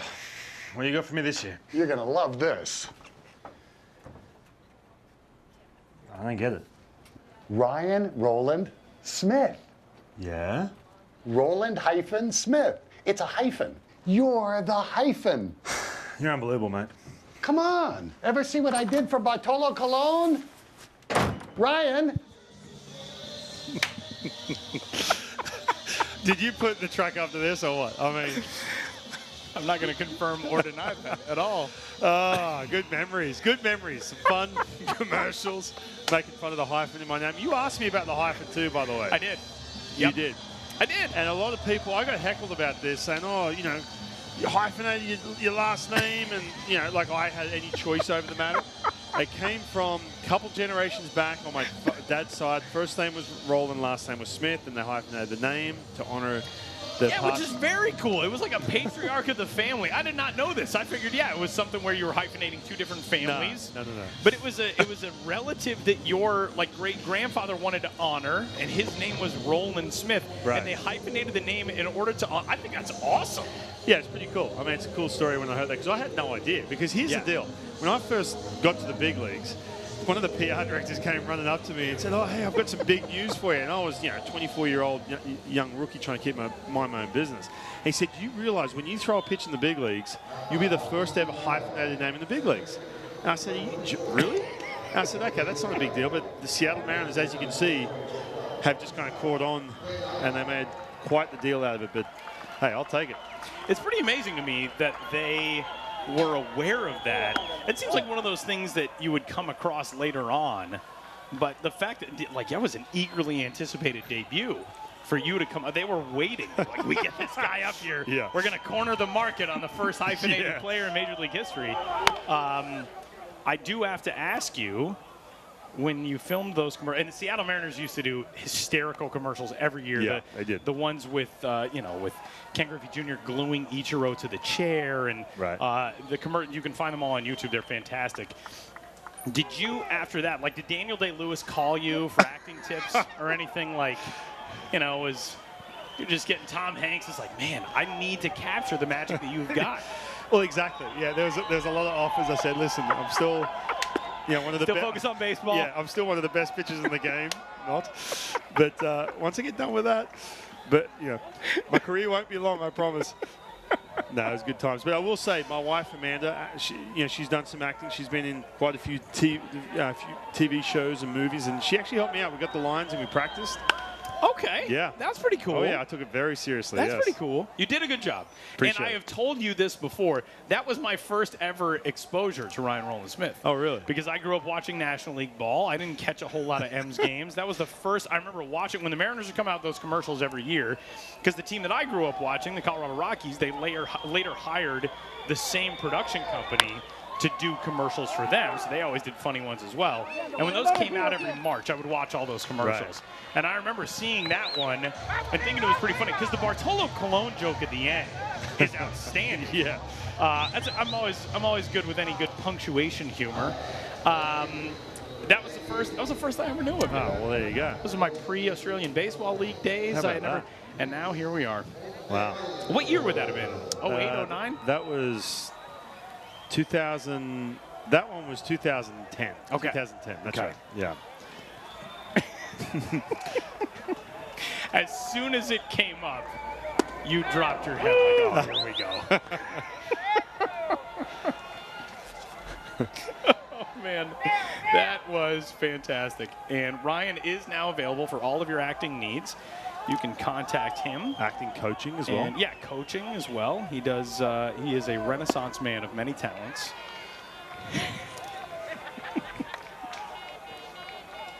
So, here we are in the top of the fourth inning. Isaac Bernard with a leadoff ground out to second base to get things started. What was do you have a favorite of those commercials from back in the day? Yeah, I mean, there was always, I'm trying to think. There was a couple before I got to the big leagues, I remember, that were just awesome. Some guys who you look up, like Brett Boone, I remember, had the bat flip. Back in the day. Yeah. So he was flipping everything. He'd flip like his toothbrush. There was some good ones. I do remember that. I think I remember a funny one with Jamie Moyer, but I don't remember what the plot of that one was. Well, he threw so slow, so it was Yes. kilometers per hour, not miles per hour. There's something along those lines. I'm trying to remember. Good stuff. Yeah, the one with Ichiro and Ken Griffey Jr. a few years ago, which Ichiro actually referenced in his Mariners Hall of Fame induction. That was the same year as that one. Oh, okay. Yeah, 2010. 1 ball, 2 strikes on Luis Monte Alto. Gabriel Barbosa trying to steady things on the mound for Brazil. And what a stab by Vitor Ito out at short. Throw to first on the big hop is in time to get Monte Alto. Well, we talked about Ito being a threat with the speed. Look at the range at shortstop. And it's setting his feet. And good arm, too. You're thinking to yourself, if you're going to be flat-footed in that hole, are you going to have the arm strength? He sure did. I've got to say, too, Gabriel Barbosa, right before that play, man, what a difference he has made for this Brazilian team. You have Tokar coming out, just not setting any kind of tone, scuffling to get through. Barbosa comes in, loaded bases, gets out of it. Now he's absolutely cruising. And there's a line drive into center field. That is the first base runner that Barbosa has allowed. He had retired 7 straight before Brandon Leighton comes through with a 2-out single. And as I was saying that from Barbosa, gives up a fastball, middle of the plate, gets hit. But I've got to say, just regardless of the base hit, Barbosa, just the command of more than the fastball has been so key against these hitters. Remember, they will chase a ton. So 2 outs, and it brings up Milkar Perez, a guy who, of everybody on this squad, does not chase a lot, and yet he has struck out twice so far here tonight. I also, and we'll have the time for sincerity hours later, but I also have to thank you for something, because I feel as though I've been very selfish. People don't know that up in this booth, the windows only slide to one side or the other, right. And you took one for the team. You've had 2 window panes in front of you this entire week, and especially after watching Heitor Tokar struggle with the glasses, and you mentioned that you've had that issue before. Now I feel like maybe I'm like triggering old things, or you got to stare through these panes of glass. Now I feel bad. I've had the open window, this gorgeous vista in front of us. Well, the entire crew already knows how much I've complained about the fact that I've had to suck it up with these window panes in front of me. I mean, how can I work in these conditions? I can barely see the game. Texting our producer, Tim Pryor, on the side, like, you got to get me out of here. You got to get me out of this booth. We have to be in separate booths. 1 ball and no strikes, and a check on the runner at first. Back in safely is Leighton.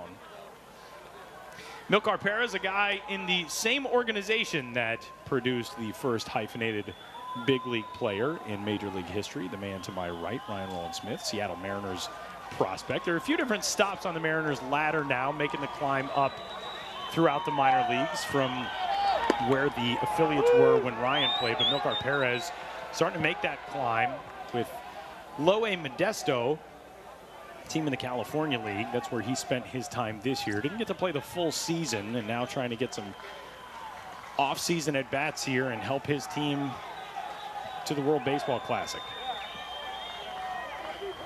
Runner off before first movement, and Barbosa never saw it. And Leighton takes second. Wow. And this is a product to it, Barbosa, just not switching up your timing to home plate. Usually you want to pause for a second, then 2 seconds, move your head around a little bit. He was automatic every single pitch. Nicaragua picked up on that real quick.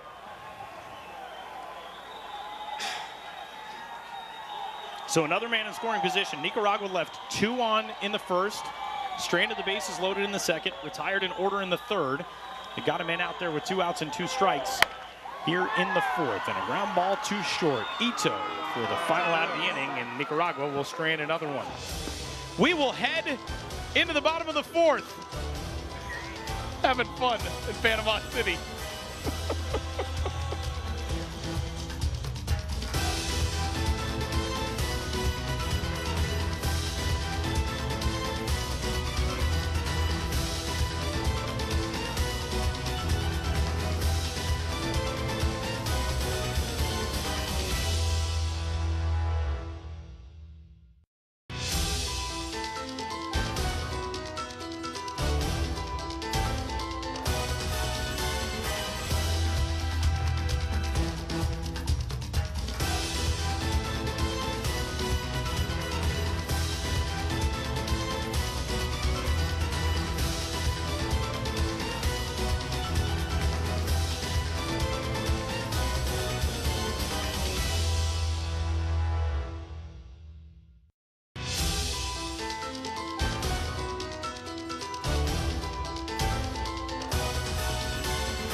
Bottom of the fourth inning in Panama City, back at Estadio Rod Carew. These Brazil fans on the third base side hoping their team can give them something to get pumped about as we move through 3.5. Tyler Vaughn alongside Ryan Rowland-Smith. You told me this, I asked you this in Germany. Did anybody call you the hyphen before that commercial? No. Okay. No, that was the start of it. Yeah, that was a big Mariners thing. Because I'll be honest with you, I'm like, hey, enough of this hyphen stuff. I want people to, you know me for being a good pitch. Not the fact that I have a hyphen in my name, but it was a lot of fun, man. I mean, that's the one thing they do such a good job of, the Seattle Mariners. Building up their players. Hey, I will say this too. Now, we've seen a ton of Edwin Diaz and Tommy Trumpet, right? Yes. And so the Mets have... Another Australian guy, by the way, Timmy Trumpet. Is he? Yeah. Timmy Trumpet? That's his name? He's Australian? He is. I had no idea. Well, you know. I do have to give the Mariners a shout out here. They were the ones who started that song for him. That was his walkout song back at T-Mobile Park. I did not know that. Yeah, and they had a whole video and everything. And then Edwin Diaz went to the Mets. He changed his walk-up song. His song. His entrance song. And then he went back to it. He said, you know what? I was having success back in Seattle. I want this song back. Wow. And all of a sudden, then the Mets now essentially claimed in the it. world. Yeah. It's crazy. I did not know that. Right. I did not know that that was his song in Seattle. When I lived in Sydney and worked for the Sydney Blue Sox in the Australian Baseball League, now longtime big leaguer Didi Gregorius, that first season of the ABL, was a member of the Canberra Cavalry. And when he came to the plate, I would play that Notorious B.I.G. song. Yeah. Notorious, because it rhymed with Gregorius. And when he made it to the big leagues, he used that song. And I thought, I gave Didi Gregorius his walk-up song? This is amazing. And I did not. He said, somebody tagged him on Twitter one time and said, where'd you get that song from? And he said his first pro ball season, he was in Billings, Montana in the Pioneer League, and they gave it to him. So I'm just some hack who ripped it off. Thought I was so cool. Not at all. 3 balls and a strike on the leadoff man, Leonardo Reginato, here out of the cleanup spot, getting things started in the bottom of the 4th inning. You know, we referenced this in the first inning with Brazil. Yeah, I'm not going to say they're exhausted, but a little flat after last night. We said just pay attention, 3rd or 4th inning. Are they going to be in that cruise control where they're just kind of getting through this game? Not much energy. This is an important part. You want to break that a little bit. You want to start just hitting some balls, getting some base runners on, getting something going so you can look back in that dugout from second base and get your team fired up. They loaded the bases in the bottom of the 1st inning, didn't get anybody home, and then went down in order in the 2nd and 3rd. And now here in the 4th, leadoff man on with the walk in the person of Reginato, and Lopes at the plate. Christian will take strike 1. Spain started that final game against the Czech Republic with a 1-0 lead in the bottom of the 1st. They got a leadoff double by Angel Beltre. He came home 2 batters later on a sacrifice fly by Justin Connell. And that was it for the night. Czech Republic scored 2 in the 2nd on a homer by Martin Mujic, and then added another one on a leadoff homer by Marek Klup in the 4th. And I remember we said, 3 runs is not going to be enough. Right. And somehow the Czech Republic got it across the line, and it just felt like Spain could never break through. Yeah. That big hit never came. They stranded the bases loaded in the 4th. They left a man on in the 5th, 2 on in the 7th, 1 on in the 8th, and then they had 2 on in the 9th when Beltre grounded out to end that game. And that was the thing missing, was the key hit. They had base runners, they had some knocks, but they never got the key moment accomplished. And for Brazil right now, they've had very little to speak of offensively. And you're starting to see Brazil lay off pitches just like this. That's a tough pitch left. That's a changeup. Looks like it's in the middle of the plate. That's a pitch I was swinging at 2 innings ago. And the other factor is as well, Osman Gutierrez, let's not forget, he did throw 3 innings with just a couple days off. And I know it was only 36 pitches, but it's the up and down. There could be some fatigue. And we know about these tournaments. Your leash is much shorter. This is the time to jump all over him. Popped up foul ground, first base side. One gone. There is a right-hander throwing in that bullpen down the right field line for Nicaragua. And with 1 gone, it'll bring up Lucas Rojo. He's only at 48 pitches right now, 29 strikes. But these are those moments where you can take advantage, just get something moving. And I think to Nicaragua, you're going to see matchup after matchup as soon as they get to that bullpen. Again, there is no 3-batter minimum here in the World Baseball Classic. So yeah, you can play matchup ball as much as possible. 14 pitchers on each of these rosters. Now, not everybody is available today, as we noted earlier, as Lucas Rojo takes strike 1. But there certainly are a lot of arms out there for Steve Finley and Sandro Guido to choose from, the managers of Brazil and Nicaragua, respectively. Here's the 0-1. 1-1. Osman Gutierrez, he's starting to slow down that tempo in between pitches, starting to labor just a little bit. This is where you really lean heavily on that adrenaline, get you through, knowing what is at stake. Comes down to this one game, get to that World Baseball Classic. 1-1. Good pitch, 1-2. Yeah, that's a weapon. That changeup, man. The arm speed, it's 82 miles per hour. It has that same spin as that sinking fastball as well. Same direction. We talked about that. You were discussing Trevor Hoffman the other day when we were talking about another changeup, and the arm speed is just the thing that is the most effective weapon. Absolutely. You know, I mean, when you're teaching a kid a changeup, a lot of them want to have that Bugs Bunny pitch, that movement. It's not about that at all. The best changeups in the world is you are getting the hitter out via arm speed. And for Trevor Hoffman, too, you look at the movement. There wasn't a whole lot of movement. It was just a straight changeup, but you just cannot pick that pitch up at all. It really is pretty incredible. We've talked so much about Mariano Rivera here in Panama, but the fact that the two greatest closers of all time really did it with very simple arsenals. Yeah, for sure. 2 balls and 2 strikes on Rojo.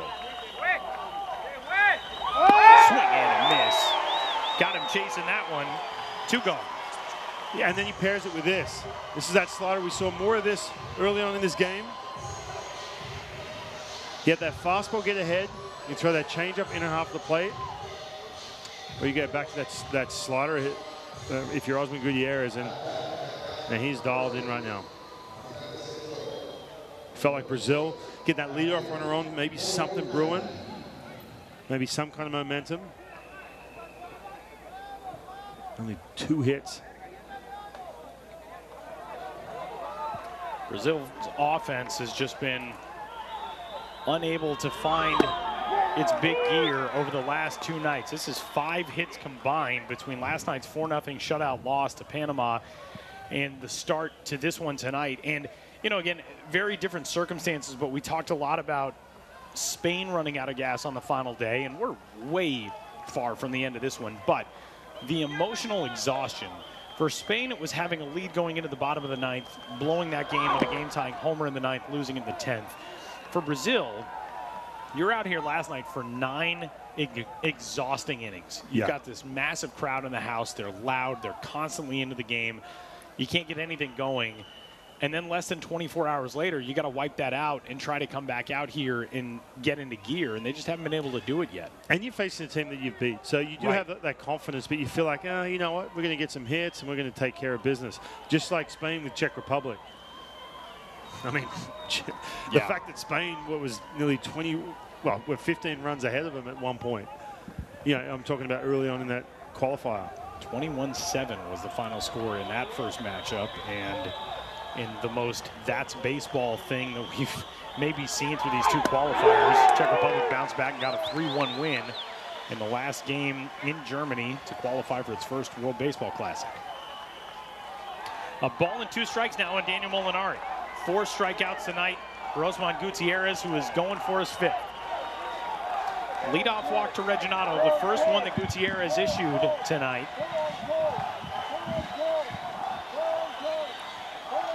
Check of the runner, and he's ready to go on 1-2.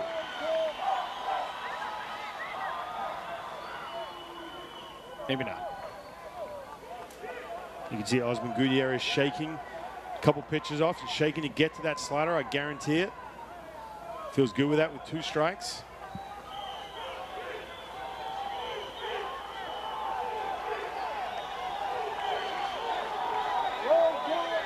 Here comes a 1-2. Into the dirt, blocked there by Novoa, but a good jump, and the throw is not going to be in time to get Reginato. Trying to fire up that dugout.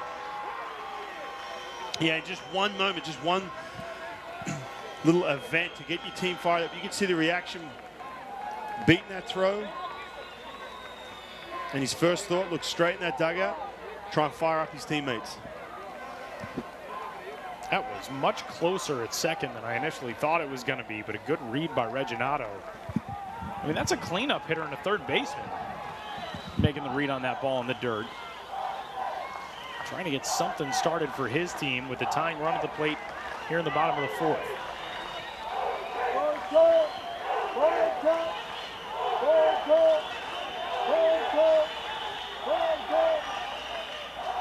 2-2 on the way from Gutierrez.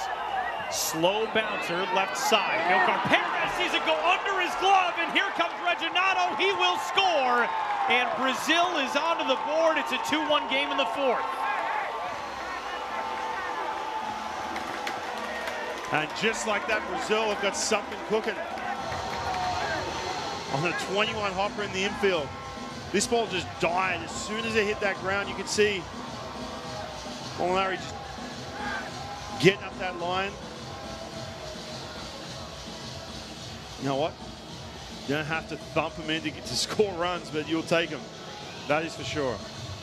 That does go as an error charge to Milcar Perez over at third. So no RBI for Daniel Molinari, but he doesn't care. He got the run in, and that's what matters. And for Brazil, I mean, how big is the wild pitch now?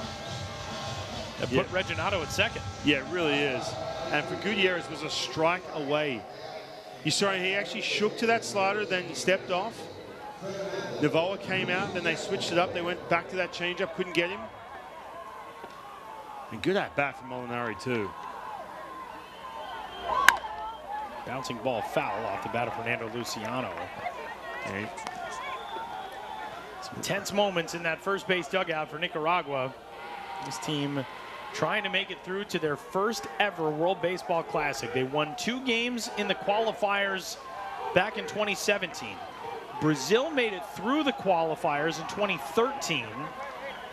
Trying to reach the WBC for the second time. And the 0-1 fouled away. It's 0-2. We were talking pregame with a Panama fan who said, oh, I can tell you everybody here is going for Nicaragua tonight. Right. Yeah. We said, oh, why is that? And he said, well, Brazil eliminated Panama in 2013, and we have not forgotten it. All the more reason, too. And, you know, we didn't have this information last night about how they feel about, you know, obviously taking that personally, these fans. I mean, can you imagine watching last night Brazil, Panama, that big home run when we had Carlos Lee here in the booth? Going back to that 2013 World Baseball Classic. A guy who was on that roster in 2013, Carlos Lee, and who broke some news here in the booth last night. Ryan asked if Carlos Lee had been approached about coaching for this staff, and he just very nonchalantly threw out there like, nah, if they make it through this, I'll probably be there. But he kind of did the double. He looked at us like, what, was I supposed to be saying that? 1-2 in the air on the infield. Brandon Leighton squeezes it for the final out. But Brazil is onto the board, and we will head to the top of the 5th. 2-1 our score in Panama City. Nicaragua leads.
The World Baseball Classic qualifying rounds are wrapping up here in Panama, and you can watch our final contest for free. Catch all the action live on worldbaseballclassic.com and by following at WBC Baseball on Twitter, Facebook, and Instagram.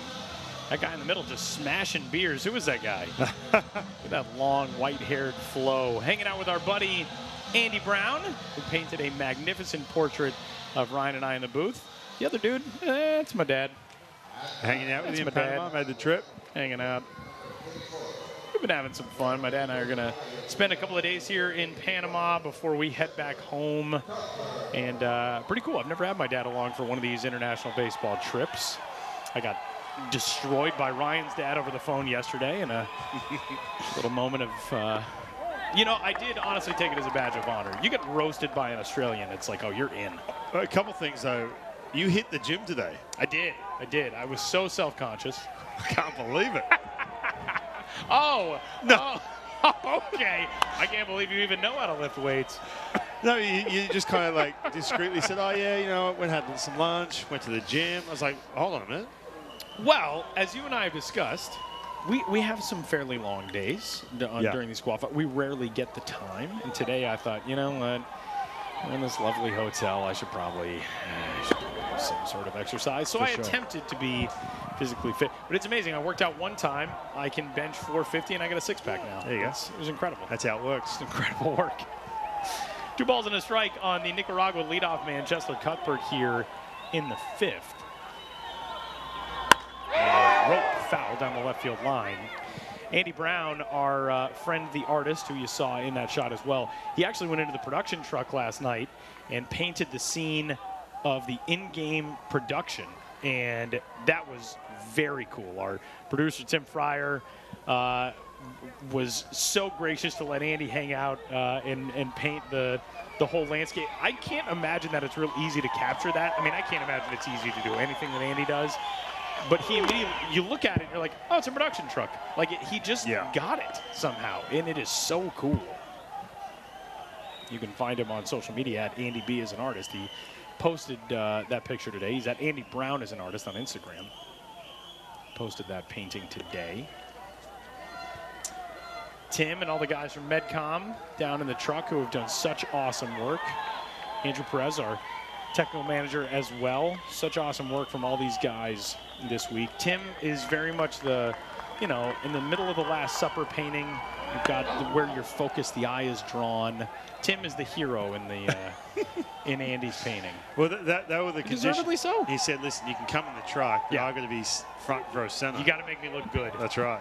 I got to be taller than everybody. He had some extra hair. He all of a sudden lost a few pounds. So did I. Andy made me look much better than I have looked in quite some time. And the painting he did of us up here, 3-2 swung on and missed. And Cuthbert is retired for the first time today.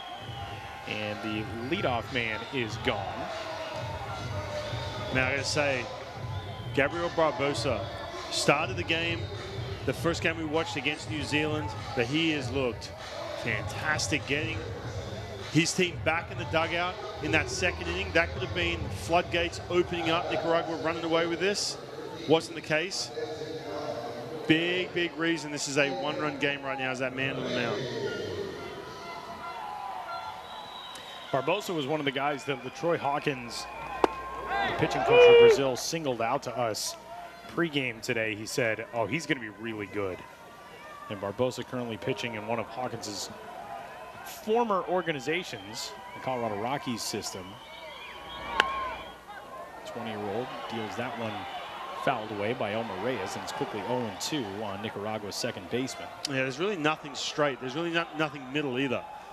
You see he's commanding 3+ pitches. So Troy Hawkins on the left of your screen with Brazil's manager, Steve Finley.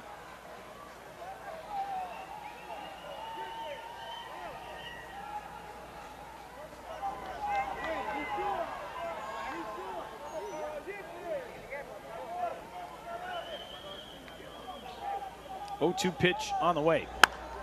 Cracked foul. We'll do it again. And that's one thing the Minnesota Twins for in the last 2 decades have done such a good job developing strike throwers. You know, it's not guys who blow you away with gas, you know, 100 with nasty sliders coming out of that organization. But that, yeah, even I was back there, and I remember 2005. And I remember back then that was the core of how they developed their pitches. The ability to command 3 different pitches inside the strike zone. And it's always been that way, even until now, with LaTroy Hawkins being one of their special assistants, working with a lot of the young players. LaTroy told us He's done work for so long with Tiago Caldera, the assistant pitching coach on this team, and he said, I'm really hoping to get him over to spring training this year so he can see how things operate in big league spring training, as the 0-2 is skied in the air to shallow center. The shortstop Ito makes the call on the catch. 2 gone. And he said because the knowledge that he can get in a circumstance like that and then take back to Brazil is so invaluable. That is a huge component of what you can build things around going forward for a national team program like this. Yeah, and just being around, high-level coaching, even if it's for a month. You see that all the time. You see coaches, I've seen Australian coaches get a chance to go spend a month, and they come back with just absolute sponges, come back with so much knowledge. And what that does to your junior program and up on through to this roster. And again, you can just see changing speeds and everything inside the strike zone. Again, we get so caught up in swings and misses. That's the one big evaluator now, especially when you're developing pitches. How many times can I miss these bats? But there's such a premium when you can throw 2, 3+ pitches in the strike zone and get weak contact just like that. And another pop into foul ground on the first base side will wrap things up here in the 5th. Nicaragua starting to go a little quiet offensively. Right at the bottom of the 5th, 2-1.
Brazil playing for a trip to the World Baseball Classic for the 2nd time in their history. And baseball history in Brazil actually started due to Japanese influence in the early part of the 20th century. Jose Pet was the first player from Brazil to sign with a big league club in 1992. Baseball World Cup participants in 2003. And by 2012, Brazil had produced a major leaguer in Yan Gomes, the first of 3 to arrive on the big league scene. He's the only one of those 3 to not be on this roster for Brazil. Andre Rienzo, the first pitcher born in Brazil to make the major leagues, got the start last night for this team. And Paulo Orlando has been the designated hitter every night until tonight.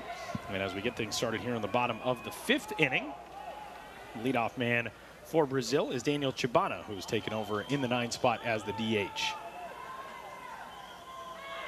Chibana, I believe, going with the old school. He's got the hat on under the helmet. Oh, yeah. I think. I used to rock that look back in the day. Same here. Yeah. Chibana 0 for 1. He grounded out back to the mound in the 2nd inning.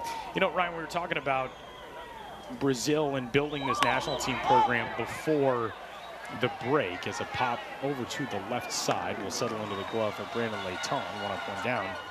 And you mentioned, you know, the things that you can do at the junior levels in addition to what you can do just at these higher levels. Brazil has had some success in recent years taking part in some of the Youth World Cup events. They just played in the U18 Baseball World Cup in Florida a couple of weeks ago, and they actually finished tied for the 5th best record in that event at 4-4.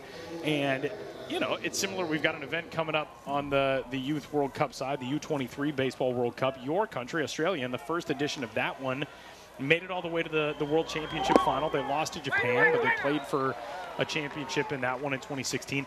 That's really so much of where the foundation gets laid. When you start having success at U12, U15, U18, and those players grow up and they start inspiring people around them to join the fight to grow baseball in a country, that stuff is hugely important. Yeah, it is. Well, first of all, for the individual to get, those kind of reps at that kind of level, and especially when you're a non-baseball country, we've talked about this quite a bit throughout these qualifiers, you just, at any age, you just don't see the same velocities as you would if you've grown up in the USA or the Dominican Republic or Venezuela. You don't see that high velo, and they don't throw it either. And they figure out real quick when you run into those junior players or your coach, you're like, man, the rest of the world throws really hard. Well, these guys can hit. These guys can launch balls into the seats at this age. And you get that feeling like, man, we're a step behind. And it just forces you to adjust. The other thing is as well, and again, from Australia or Brazil, you have to open that door to college programs. You have to widen that net. I think the one thing, in Australia, the one hard situation was you're either a professional player, and that's that top 0.5%, or you stay in Australia.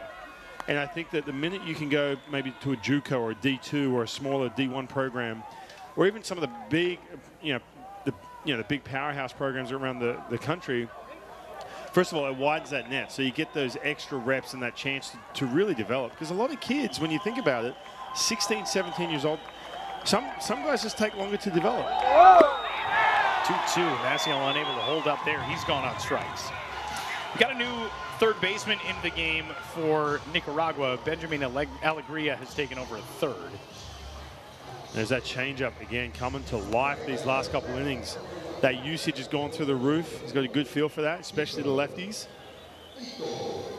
There he is, the new third baseman for Nicaragua. So the day has come to a close for Milcar Perez, who scuffled a little bit, 0 for 3, and also committed an error over on the third base side. So Alegria, the more veteran third baseman, takes over there.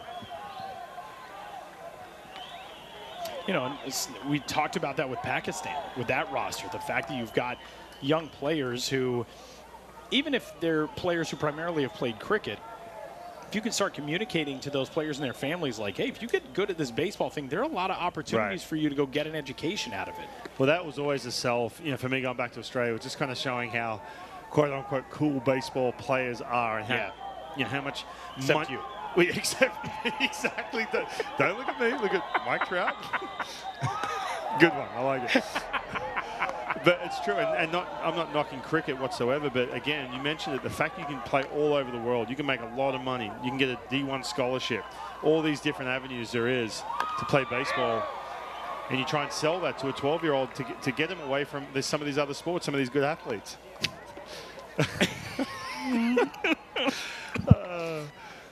You picture me rolling into a school to talk to kids about playing baseball. I'm happy that one. Look how cool I am. You got the rec specs on. Yeah. Still, they're fogging up in a school gymnasium. You got your hyphen T-shirt on from the commercial. I don't know, man. It sounds pretty cool to me. Yeah. 2-1 pitch. Grounded out to short. And Leighton will throw out his counterpart Ito, and that retires the side. Here in the fifth, 3 up, 3 down goes Brazil. We're going to the sixth and a 2-1 Nicaragua lead.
Due to the interests of American businessmen back in the 1800s, baseball was introduced to the country of Nicaragua, and by 1891, they were playing official games there. They actually converted a couple of old cricket clubs and made them into baseball clubs. In the 1900s, United States Marines credited with popularizing the sport during the occupation of Nicaragua.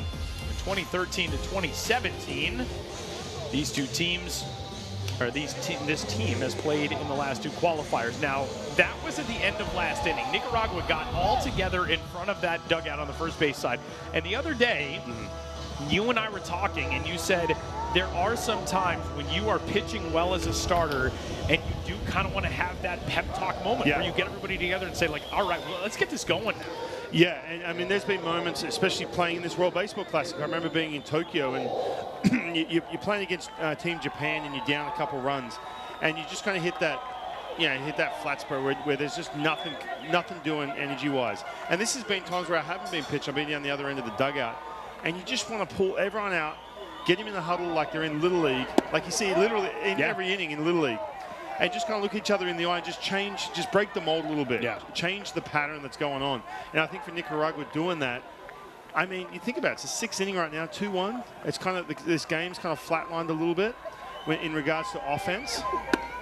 Get them charged up, change what's happening, because you only have a couple more chances of this to really put this game away. And, we really felt like the first inning, oh, here comes Nicaragua. This is the team that we've been waiting on. They had 2 runs on 3 hits. They left 2 on in the first inning. Since then, they've had 2 hits. Both of them have been singles. Only 1 base runner since the third. It just has not gone that way. And for Nicaragua, this has been a tournament in which we've looked at it and thought, all right, maybe this team is just going to miss out on too many opportunities. Melvin Novoa, maybe he's the guy to get it started. He's already had a big swing. Yeah, and take a look at this on Friday. You're thinking to yourself, okay, this is going to ignite that offense. Yeah. And, there was a home run, then there was a double right after. Okay, here comes Nicaragua, but there's nothing doing. They've had some trouble getting in sync and heating up offensively as a group. 7 combined hits in this game, 5 on the Nicaragua side, but as noted, 3 of those came in the first inning, and it's a 3-ball, 2-strike count now on Melvin Novoa. Yeah, that really felt like, all right, now this team is going to get it rolling. Brazil had, bounced out and gotten started quickly in that game. They got a run in the first. Nicaragua had tied it in the third, but that was it. Nicaragua only had 4 hits in that game, and Novoa ropes this one foul into the seats. The talent is very obviously there for both of these lineups, but these pitching staffs have done a really great job keeping hitters off balance. And I'll tell you what, if you're Heitor Toka, who started this game, couldn't get out of the second inning, man, you are sitting in that clubhouse or that dugout right now, doing your rehab, your recovery, whatever it may be, and you're looking at the score going, man, am I going to be the reason right now that we're down 2-1 and we just never recovered? Again, changing speeds. This is what Barbosa does so well. He will not beat you with velocity, but you just see nothing but weak contact and off-balance swings. And a big strikeout. Since he entered with 2 gone in the second inning, he has retired 11 of the 12 men he's faced. Brandon Layton singled with 2 outs in the fourth and stole second, and that was it. He was left aboard. Otherwise, Barbosa has been lights out.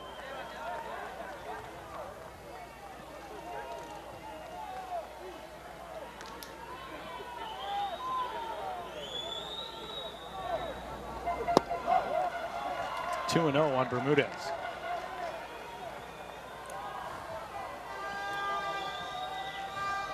Barbosa pitched part of this year with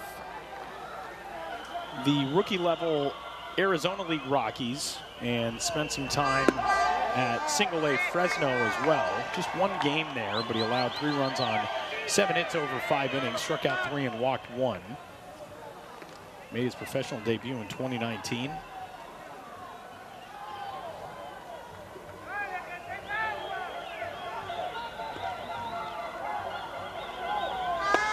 a 3-0 there for a strike.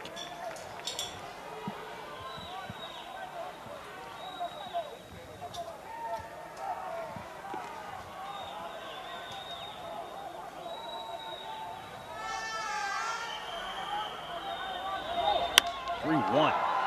Well struck to center, but not well enough. Brings in Maciel, 2 gone.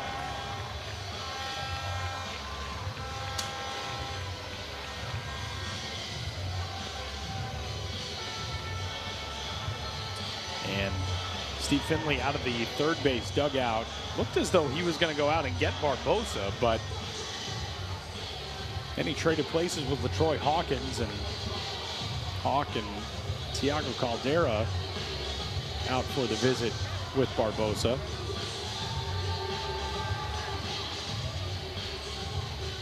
As the infield gathers around, and they will go to the bullpen. So, Brazil gets absolutely brilliant work from the 20-year-old right-hander Gabriel Barbosa, and he's going to get a lot of hugs and handshakes from the guys in that third base dugout. We move along in the top of the 6th. Brazil going to the bullpen. Nicaragua with a 2-1 lead.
Left-hander Oscar Nakaoshi is the latest armament of the game for Brazil, as Gabriel Barbosa was flat out cruising and departs this game to set up a lefty-lefty matchup with Isaac Bernard coming to the plate. What an impressive outing from Barbosa.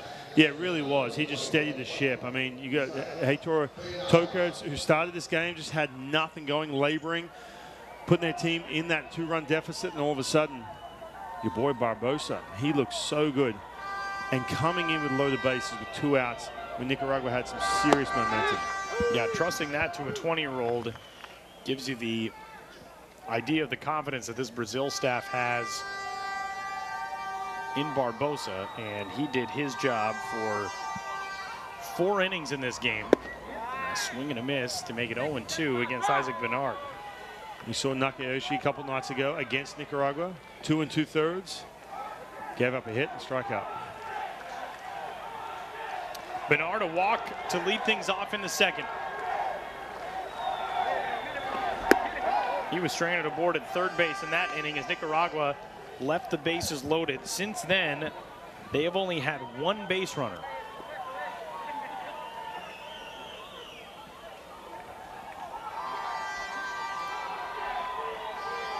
Here comes a 1-2.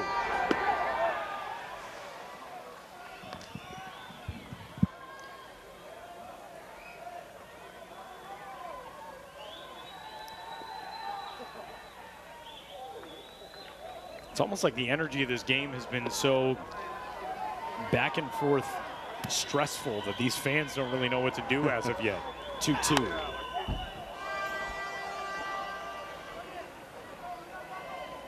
Nicaragua's got a good contingent over on that first base side, and they were raucous in the 1st inning, but since then it's been a lot of frustration.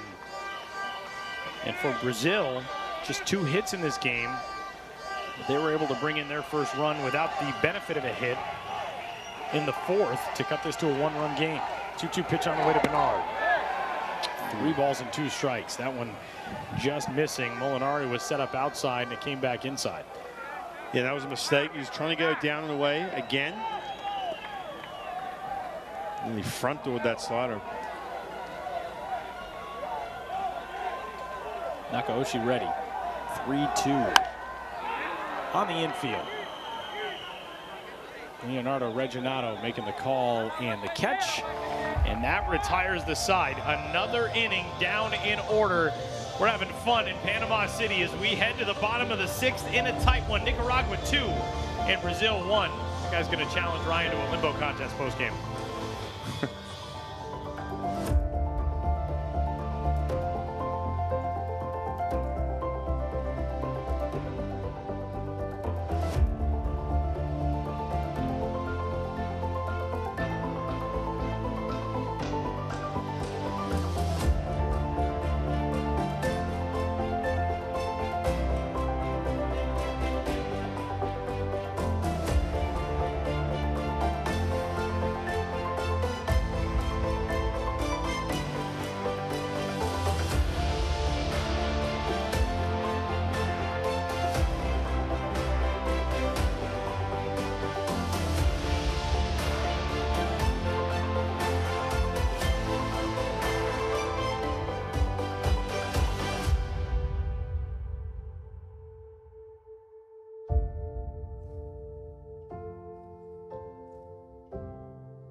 This copyrighted telecast is presented by authority of World Baseball Classic Incorporated and may not be reproduced or retransmitted in any form, and the accounts and descriptions of this game may not be disseminated without express written consent.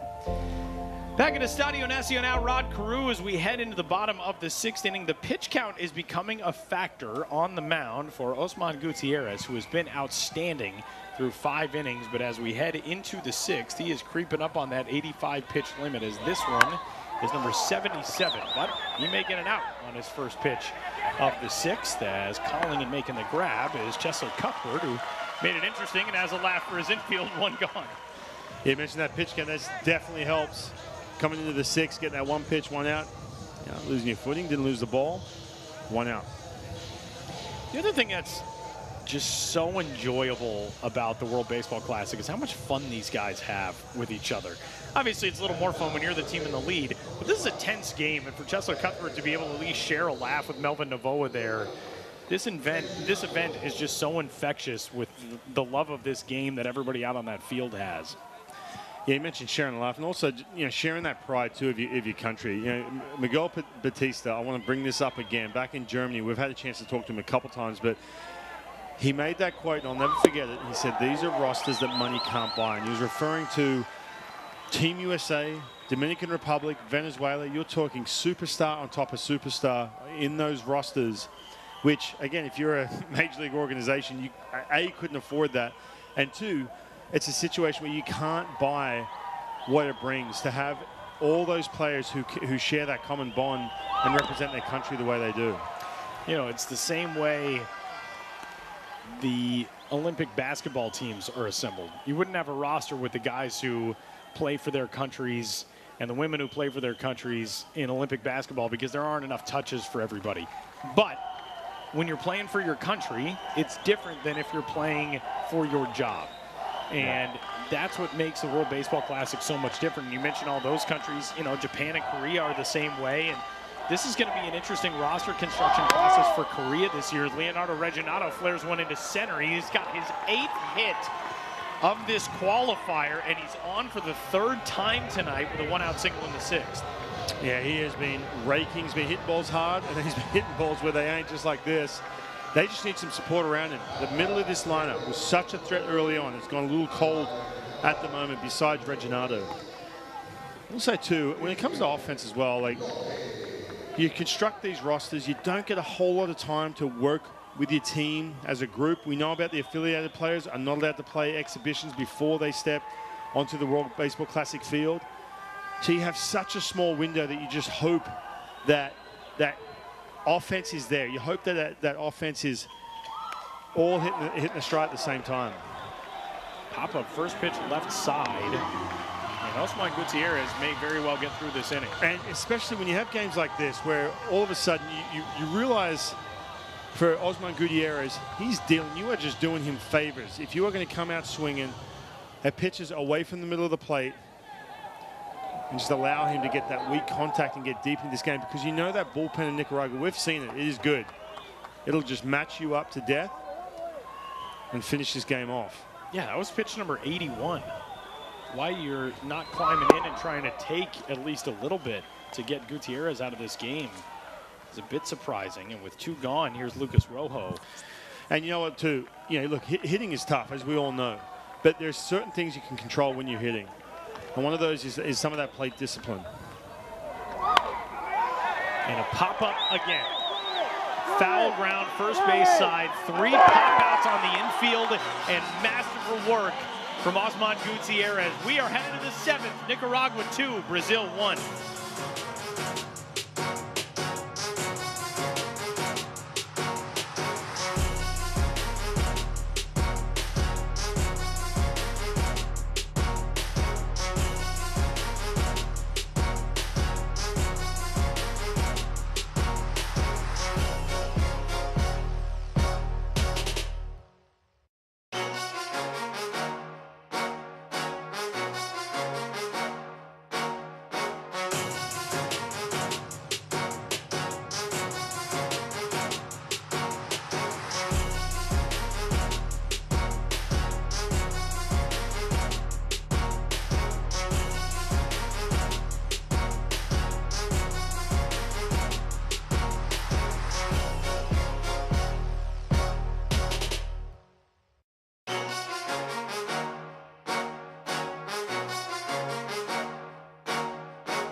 Nicaragua's fans are having fun, but it has been a tense one, and Brazil's fans not giving up. A 2-1 game as we head into the top of the 7th inning back at Estadio Rod Carew.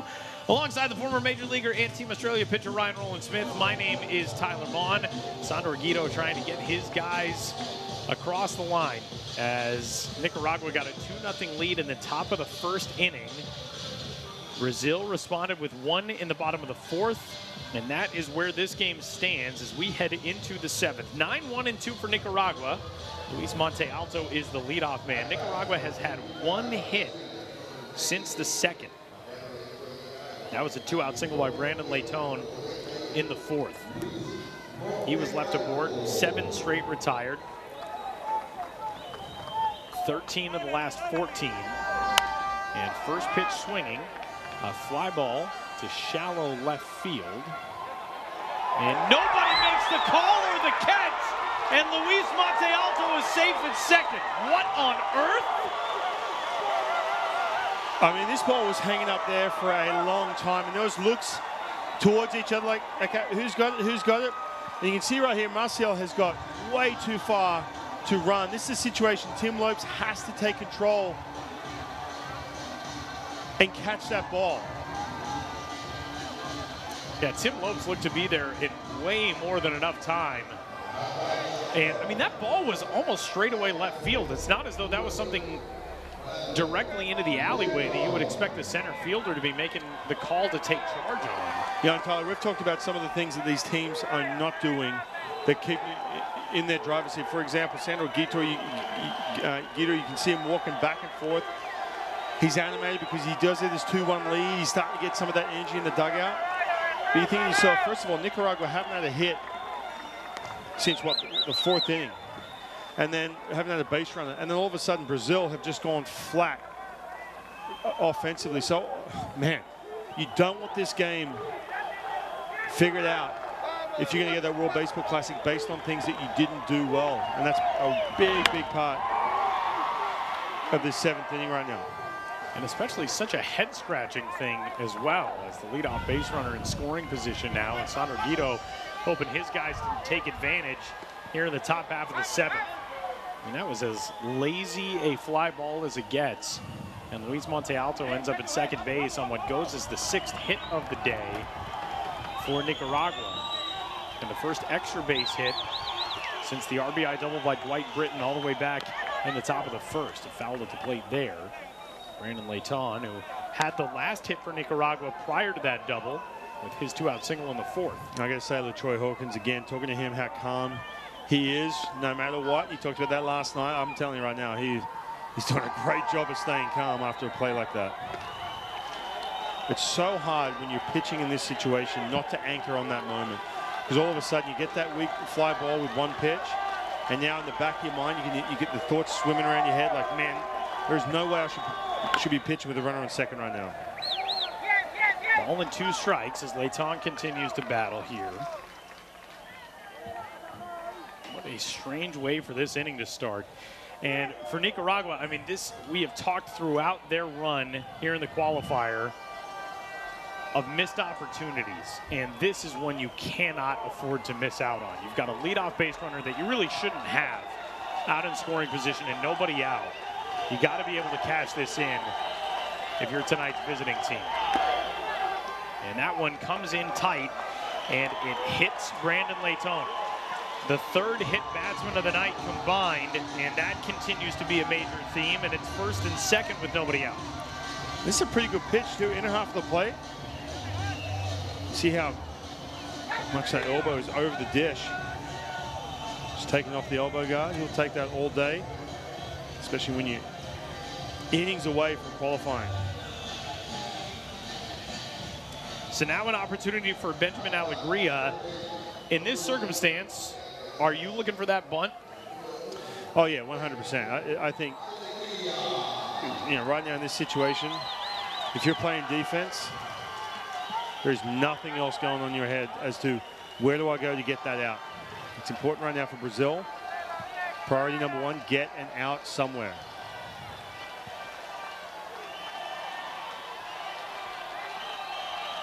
Alegria already squares. Here comes the pitch. And the bunt is a good one. A perfect one over to 3rd. And a sacrifice successful. It's 2nd and 3rd with 1 out. And how big is this 1 run? When you're in a game like this, 7th inning, it's been a struggle to get anything happening offensively.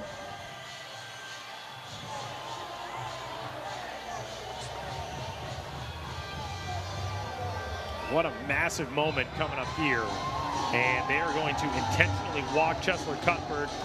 Not wanting to deal with him, they'll go to work against Elmer Reyes. So it loads the bases with 1 out and sets up the force play anywhere here in the top of the 7th.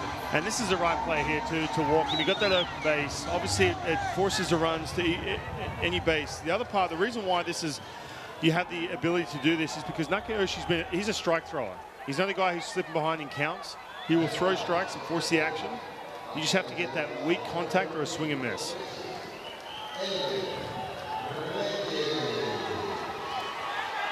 So the biggest at bat of the night arrives here for Elmer Reyes in Nicaragua. Nakaoshi in a one-out jam. And a little slow roller that will spin foul. No balls and a strike.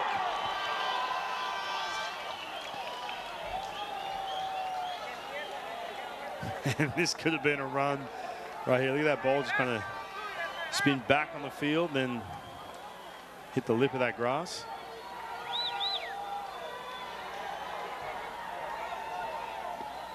At third base, Luis Montealto reached on a lazy fly ball to left field that dropped between 3 Brazilian outfielders and infielders.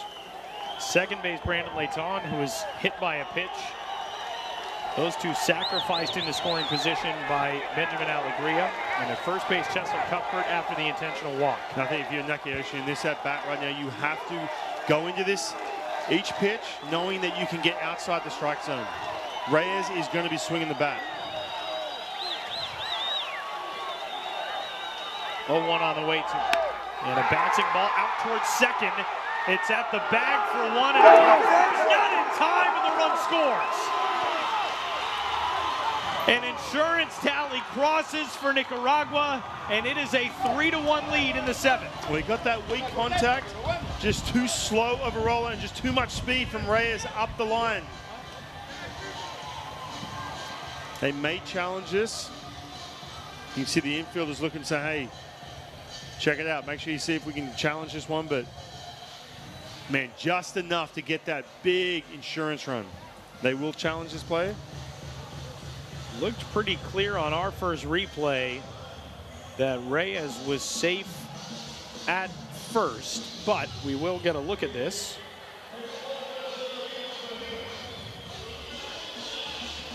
And this is a big run because it cashes in that leadoff double for a base runner who really shouldn't have been aboard. Yeah, that's a pretty easy save call. Easily safe. So with 2 gone, it'll be first and third. And a run home in this inning. That's some great hustle by your cleanup hitter and your second baseman, Elmer Reyes, to beat it out. That is a clear save call, and it's confirmed on the field by tonight's home plate umpire, Anthony Perez. And this crowd, this Nicaraguan crowd especially, is going crazy knowing how big that one run is. Yeah, you said it, Tyler. Going back to that ball that dropped in left field, man, how big was that? That's a play when you're trying to develop baseball in your country in the next couple of years. If you don't get through to the qualifiers and you think to yourself, look, we're in total control the entire time, that will haunt you, that play here in the 7th inning. So now it's Dwight Britton's chance. First and check over on Reyes.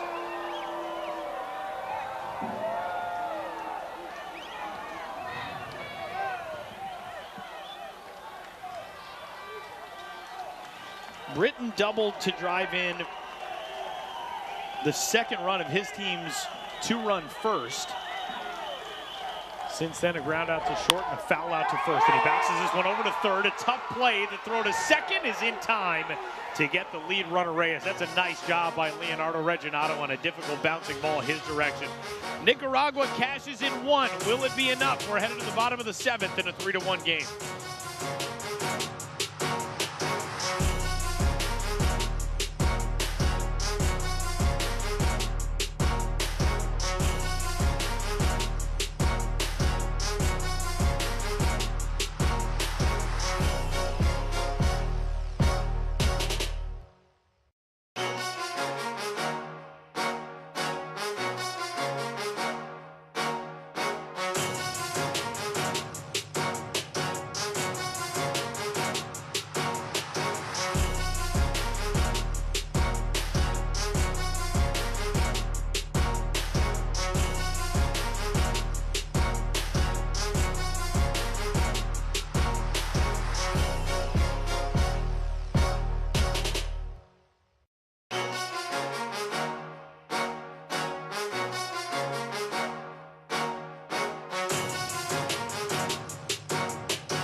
and it's so festive. Microphone 1 2 1 2. Pack the whole place. The fans here enjoying what they're seeing at this time.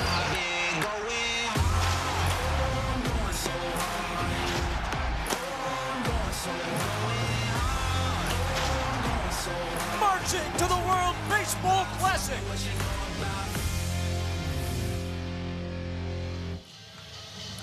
Sandor Guido and his Nicaragua squad hoping that they will be the team that grabs the last ticket to the 2023 World Baseball Classic, and they will have to do it behind their bullpen as we head into the bottom half of the 7th inning. The right-hander Jesus Garrido takes over after a brilliant starting effort from Osman Gutierrez. Yeah, how good was Osman Gutierrez? This is his 2nd appearance. He threw 3 innings just a couple days ago, and today 6 strong innings, giving up the 1 run. It was unearned. 5 punch-outs and a walk. Dominated. Gutierrez technically could have stayed in this game. He was at 83 pitches. He could have started 1 more batter, or conceivably 2 more if he got a first pitch out like he did last inning. But Nicaragua electing to go to the bullpen. 83 pitches, 52 for strikes. And Gutierrez gives way to Garrido, the first man out of the bullpen, 27-year-old from Managua, who pitches for Chinandega in the Nicaraguan Professional League. And the right-hander is ready to go to work against 7, 8, 9 in the Brazil lineup, and he plunks the first man he faces, Daniel Molinari, and it's a leadoff base runner. Get base runners any way you can if you're Brazil. Offense is hard to come by, especially swinging the bat. Just continues to be such a factor. That's the 4th man in this game to be plunked.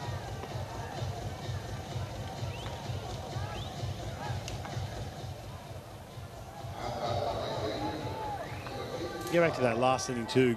Gutierrez has been so good. You're in a situation where you can knock him out of this game. Then you had Brazil just swinging at pitches. 0-0 pitches outside the strike zone, getting lazy fly balls. You're gonna have some good at-bats right here. I think Garrido to labor just a little bit, create some action. The leadoff man on the first pitch, and the tying run comes to the plate. And first pitch swinging again. Pop up back behind the plate. Novoa will see that trend into the stands. No balls and a strike on Luciano. A lot of early swings still, as Brazil trails this game, and they have trailed it throughout, but they're still being really aggressive in counts here in the late innings. And we just didn't see that early on with Brazil. They had some grinding at bats, getting good counts to hit, get that mistake, and crushing. It's just a part of that too. They're pressing a little bit. They know their offense kind of went cold last night against some of that tough Panamanian pitching. They want a strike, it's 0-2.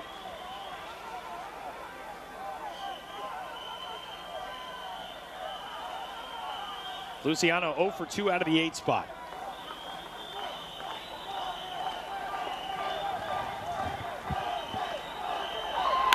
And a ground ball over to third. Backpedaling Alegria to second for 1 on to first. Not going to be in time.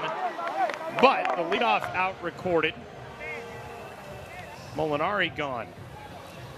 This is a good play. The big priority here is just get that lead out. Get that guy out of scoring position. Hit Luciano at first base. Can live with that.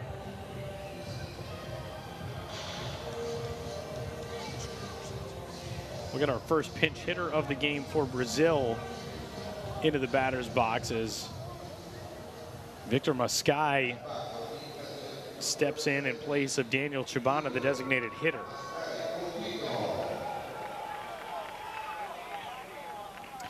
Another light drizzle has started falling here in Panama City. And we got to give a shout out to Murray Cook and his field crew as this ball gets away now up the first baseline. And with all of this foul ground, there's the opportunity for Luciano to run forever. First to third he goes. And a runner in scoring position 90 feet away now with 1 out in the 7th. And it continues. Some of the things we talked about last inning, the errors you make or the plays you're trying to make behind your pitcher. This game is being determined on things you are not doing, and that's making plays. Now all of a sudden Brazil's got a chance to crawl back in and cut that lead down. And now the weather really becoming a factor as the rain has picked up, and Sandor Guido out from the first base dugout. He's going to go make a pitching change. The grounds crew has started to mass down the right field line near the tarp. I started to mention Murray Cook and his field crew. They have been incredible. 20 tarp pulls this week from Murray and his crew here in Panama City, and this gorgeous ballpark, this fantastically modern and well-draining field. The pitching change for Nicaragua as we move along here in the top of the 7th. Some more rain for this field. 3-1, runner at third for Brazil in the 7th.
Well, a little bit of gamesmanship from that Brazil side. They had the pinch hitter, Victor Mascaya, left-handed bat announced. That forced Nicaragua's manager, Sandor Guido, to go to the bullpen and summon a left-hander, as he does, getting Carlos Teller. And then Brazil brings on another pinch hitter, the right-handed MLB veteran, Paulo Orlando.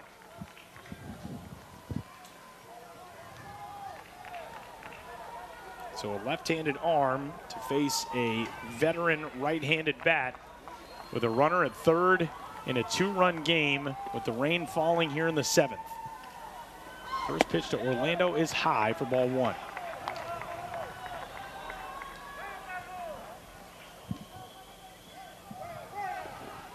Carlos Teller has been one of the trusted arms out of this Nicaraguan bullpen for Sandor Guido.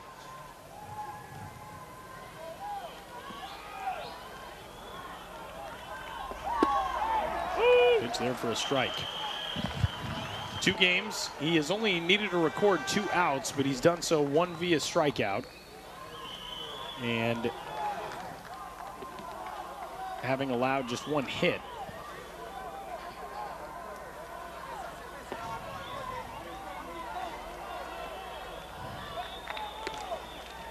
One. Fouled back. Carlos Teller was a member of Nicaragua's team that attempted to qualify for the Olympics last year.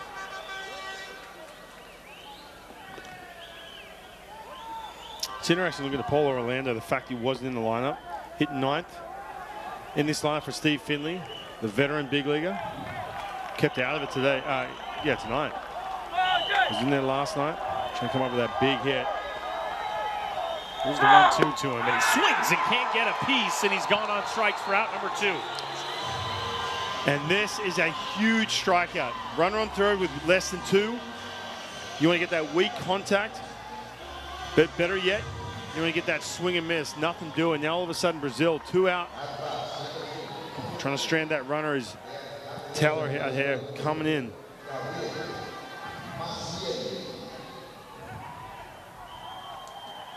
So the task falls to Gabriel Maciel with 2 outs and Luciano at third. Reached on a fielder's choice, went to first on an errant pickoff throw, and a swing and a pop-up too short. Leighton under it, inning over.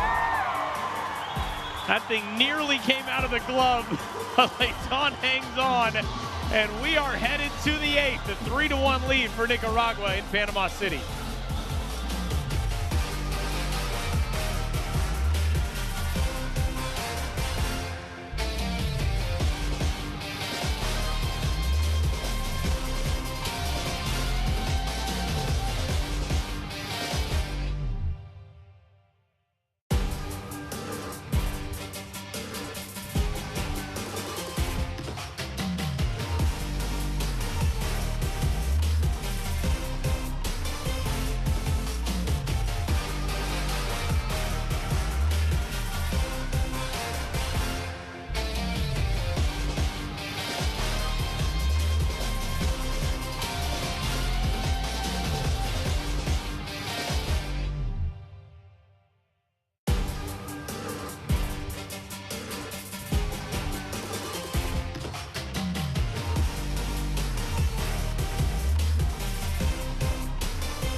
As we head into the final 2 innings here in Panama City, here is how things stand. The host nation has already qualified for the 2023 World Baseball Classic, back into the Classic for the first time since 2009.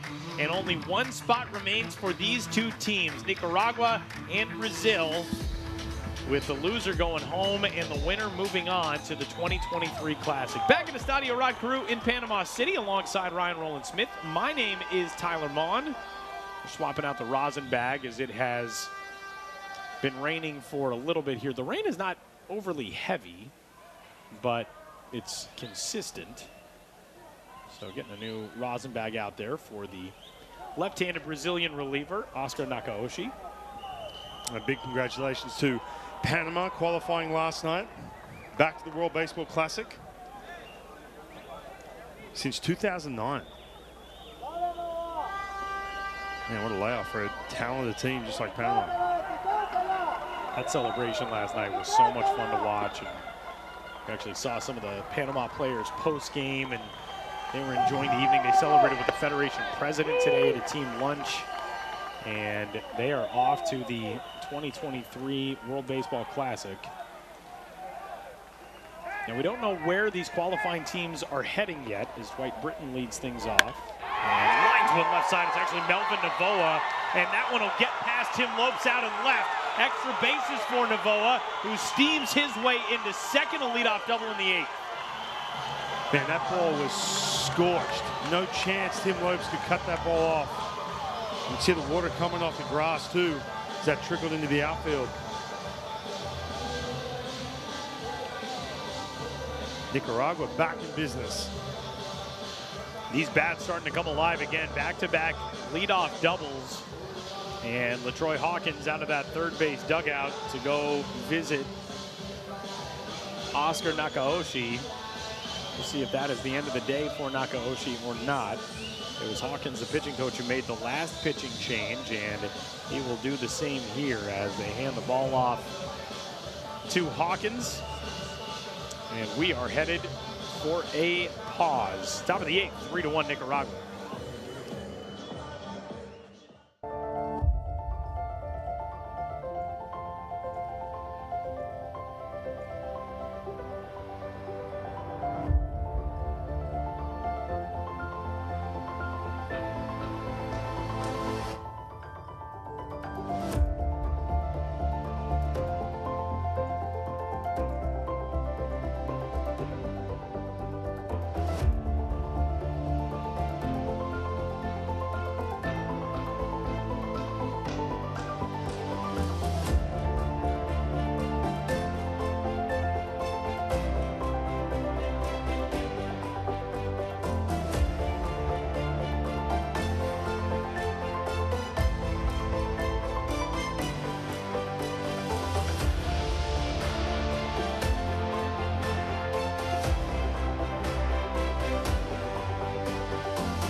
Lefty Enzo Sawayama closed out his team's early game in this World Baseball Classic qualifier against Nicaragua and picked up the save in that game. He enters tonight in a much different situation with his team trailing 3-1 as we go to the top of the 8th in Panama City.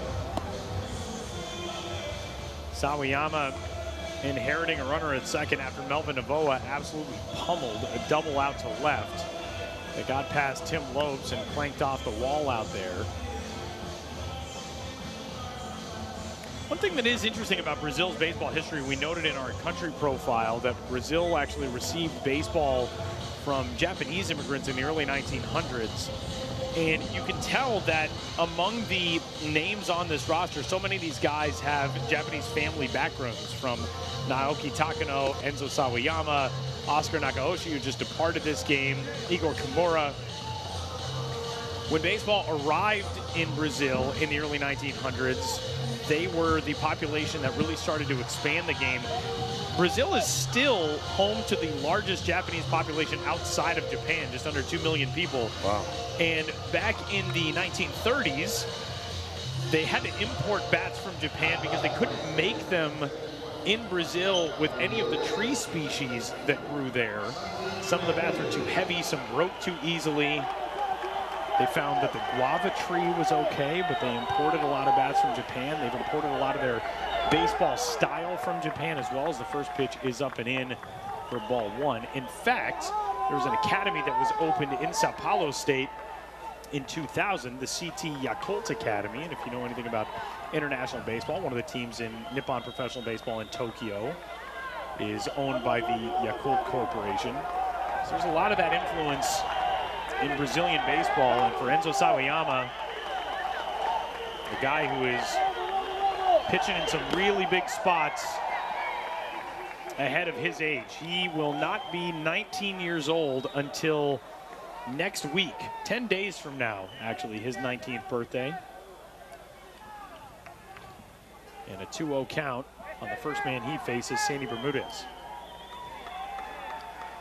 On top of that, he's dealing with some weather right now. That ball's starting to get slick. One thing Sawayama had, you mentioned his age, he had that command and that presence. Last time we saw him against Nicaragua, all of a sudden he slips back 2-0 right now. Fouled back into the screen. Sawayama's into the count, 2-1. Nicaragua's bats went ice cold, silent between the 3rd and the 6th. They were retired 3 up, 3 down in the 3rd, the 5th, and the 6th. They got a 2-out single from Brandon Leighton in the 4th, but he was left on. Last inning, able to scratch a run across. And a leadoff double here in the 8th. 2-2.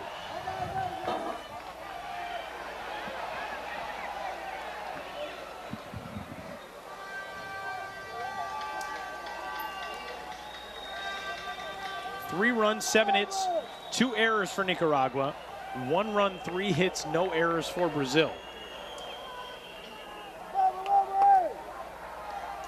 Bermudez in search of his first knock of the night. He's 0 for 3. 2-2. Sawayama gets a bouncer back to him, holding the runner at second, but the throw to first is just in time to get Sandy Bermudez 1 out. Well, he was all the way gone to third base, looked up and said, hold on a minute, that runner's not moving.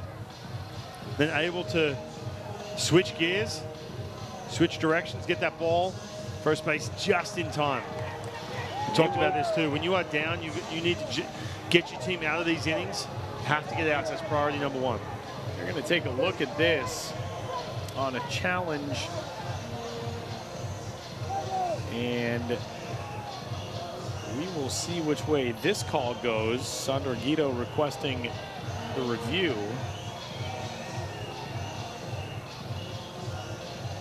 Yeah, initially, it looked like Sawayama had waited too long and then thought he got that throw over there to first in time in game speed. And again, it has to be crystal clear on replay review in order to overturn the call on the field, which is an out call. This one might give us a good look at it. when the ball hits the back of the glove, yeah, I think that's an out. I think it's an out, yeah. I mean, it's going to take a lot to overturn that. There is no actual tie goes to the runner rule either. That's a kind of an urban legend that has grown its way through the game of baseball. That's not actually written anywhere. Yeah, I read that. Dynamite dropping -18. There's one more look.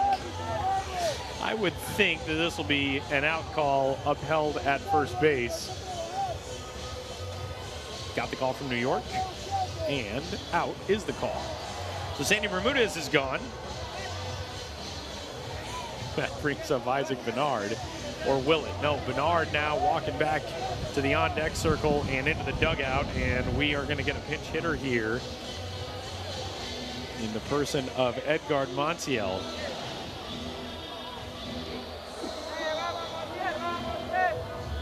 See Guido making the change, getting Isaac Bernard away from that left-on-left matchup.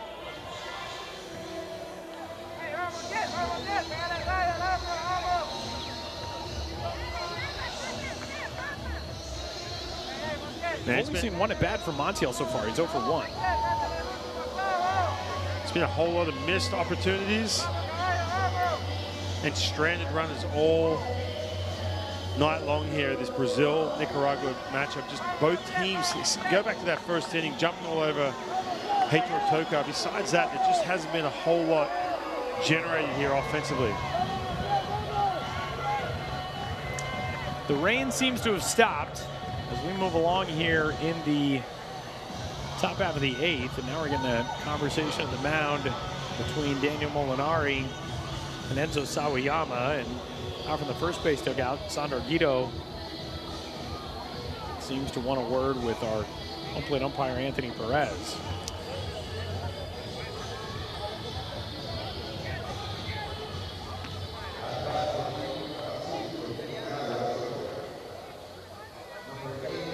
Steve Finley's been here before, Game 7 of the World Series, 2001. Yankees versus D-backs. Got a chance to talk to Miguel Batista about that a couple nights ago. He was in that game, teammates with Steve Finley. So here comes Montiel, the pinch hitter. Yeah, to have met two members of the 01 World Series champion Diamondbacks. One of those surprising baseball world things that you find during these World Baseball Classic events. First pitch on the way, Montiel fires the hands and fouls it back. That was LaTroy Hawkins' point over behind his team's clubhouse when we talked to him pregame today, when he said, you know, I've been telling my guys, stick with me. If you get overwhelmed in a moment, look at me. I want to be that calming presence for you. And same with Steve Finley. Those guys have seen it all on a field. The 1-1. And especially when you've got an 18-year-old on the pitcher's mound in the biggest spot of a game. Helps a lot to have a guy who spent more time pitching in the major leagues than Enzo Sawayama has spent on this planet. 21-year big league career for LaTroy Hawkins. 1-1 is away, 2-1. You get around this field, every member of this defense's Brazilian team, from the infield, outfield, they're thinking about two things. Number one, what is happening during this game? Why is the offense so flat? Number two, how can we generate runs? We've got 2 more chances to do it, 8th and 9th inning, 6 more outs. But first things first, you got to get through this inning unscathed. Sawayama home on 2-1. 3 balls and a strike on Montiel, the pinch hitter.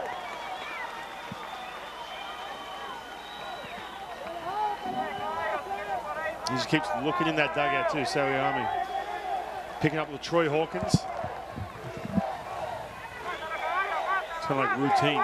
Looks in there, gets back, gets on the rubber, picks up his sign, and goes. Here comes a 3-1. Ball 4, it's first and second, 1 out. And this is where that experience, that age, can cause you to get unraveled just a little bit. We're starting to see that. Sawayama was pumping strikes last time we saw him against Nicaragua. Now all of a sudden it's a big moment. Trying to level out that heart rate just a little bit. We'll get a pinch hitter, or a pinch runner rather, over at first in the person of Orlando Valle in place of Montiel.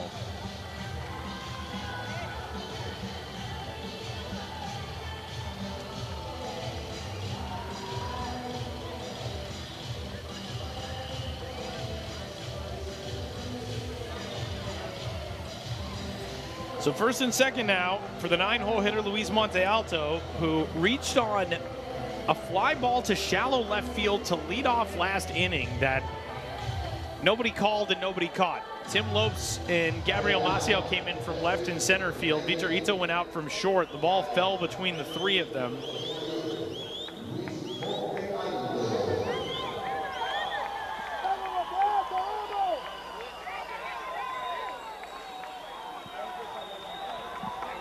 That was Montealto's first hit of this qualifier. And he doesn't get a piece of the first pitch he sees from the lefty Sawayama, 0-1. Sawayama taking a long time in between pitches, that is for sure. For a couple of reasons, he's trying to slow himself down. Number two, the mound is right here. Number two, make sure he's got that grip on that ball. Had some rainfall, getting the dirt out of his cleats.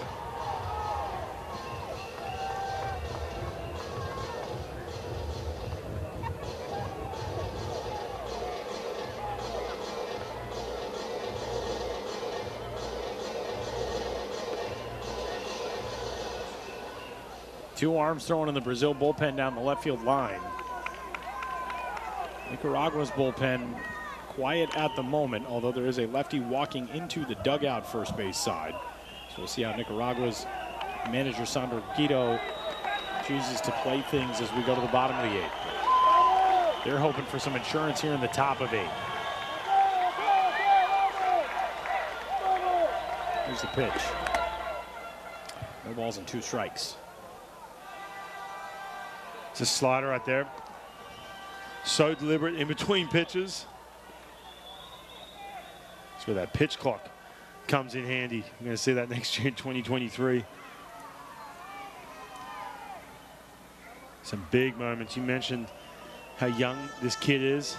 Already getting a chance, getting exposed to some of these big moments for his country, Brazil. Enzo Sawayama, born in Hamamatsu, Japan, pitching in the Japanese Industrial Leagues. 0-2 pitch is swung on and missed as he comes back from the walk with a 3-pitch strikeout of Montealto. Yeah, we talked about how deliberate he's been. Big reason why. First of all, fastball. Then he throws the slider. This pitch kind of hangs up there, foul tip. And an even better one. Good depth on that pitch. Getting underneath that barrel.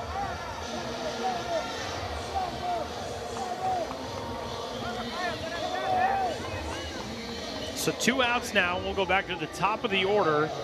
And Brandon Leighton, who has been fantastic tonight. 3 hits, a run scored in the first. He was hit by a pitch in the 7th.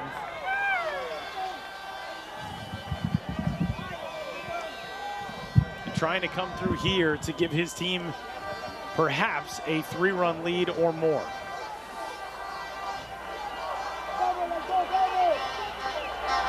First pitch to him is strike 1. All of a sudden, Sawayama's starting to find the strike zone. Confidence starting to build.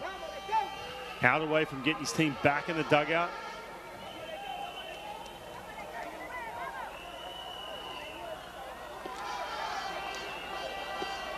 This is a situation, if you pitch and if you get that big strikeout to finish this inning, maybe jump off the mound, get your team fired up. Out in front of him, 0-2. And that could be the thing that Brazil's offense needs too. I mean, just some sort of spark of energy. They have not been able to take advantage of anything so far today. Maybe that's what gets them going.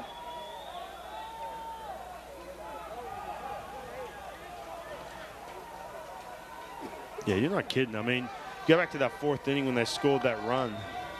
That was off an error, ground ball, trickling past the 3rd baseman, Perez.